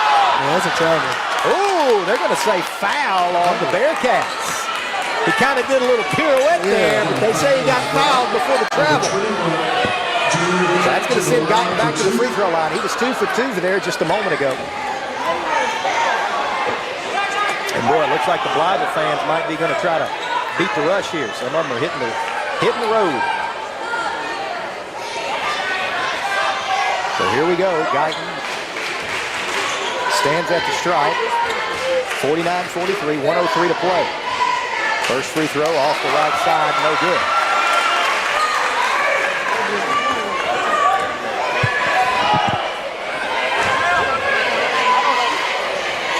Second free throw, good. Blythe's coach telling everybody get back. Well, if they're not going to foul, this is over. Because you can't not foul. And I don't think Blythe's going to foul. I think they're going to just let this one play out. Or, well, there's a foul. So they are going to foul. Guyton picks up number 2. Excuse me, that was number 2 on him. Yeah, 2. And that'll be free throws for Sutton. As that was the 15th foul on the Chickasaws. No good. Caven, I saw Gosnell with a 12-point lead with not much more time in this go. 1 for 14 at the free throw line. Oh, really? Almost let Lono come back and beat them. They had a shot at the buzzer. They lost by 1, correct? They did. You're right. Had a shot at the buzzer. Second one was no good, so still a sliver of hope. Madden rises up. Three-pointer. No good. Rebound. Brooklyn, and that might be intentional. They're going to call it around the neck. They're going to call it a common foul. Brooklyn thought that it should have been an intentional foul. Could have been. It could have been. It looked like intentional to me. He wrapped him around the neck. One of our officials is talking to Guyton now, saying, hey, you can't foul that way. But there wasn't anything malicious about it. He was just trying to get the foul. Yes, sir. As Sutton misses it again. That's 3 in a row he's missed. And now it gets in your head a little bit. He's all smiles, though. I would be all smiles, too, if I know we just won this game. Regional championship. Guyton is going to check out of the game. They don't want to have any chances of him getting ejected or anything, any tempers flaring, because they're going to need him in the first round of the state tournament. Standing ovation for him. Yeah, that's exactly, I think it might have been a little sarcastic from the Bearcats. That's exactly what Coach Pierce is doing. He's going to get Guyton out, or tempers could be flared. Same thing for Brooklyn. They're getting their starters out as well. You don't want to have anything funny happen here, because it would affect you in the first round of the state tournament. Madden rises up to 3, no good. Rebound is saved in to no one, and it's going to be Brooklyn ball, and that might do it. Blyville may just back off and let this one run out. It looks like it's going to be the Bearcats, crowned as the 4A2 regional champions this year. These two teams have played 3 times 4 now, and it looks like they're going to go 2-2 on the season. This is an important loss by Blyville. The second, it's Stuttgart, I would say. That's right. That's right. Stuttgart, Blyville will be the number 2 seed in the 4A state tournament next week in Morrilton, while the Bearcats will have that number 1 seed next week. All right, they're going to take a full, so we'll go ahead and get quiet for the next minute or so, and then we'll have the final seconds of this 4A2 regional tournament here in just a few seconds.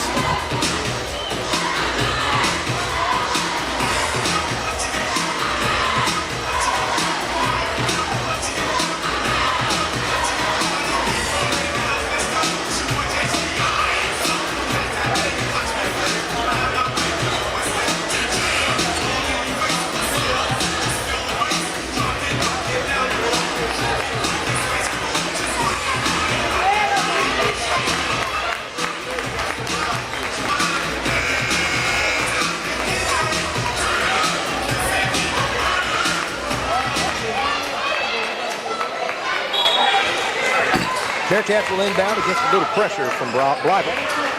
Shot clock turned off. As the Bearcats will try to dribble this one out. Blyville with a foul. A little surprised by that. Unnecessary. A little surprised. The Bearcat student section let them know about it.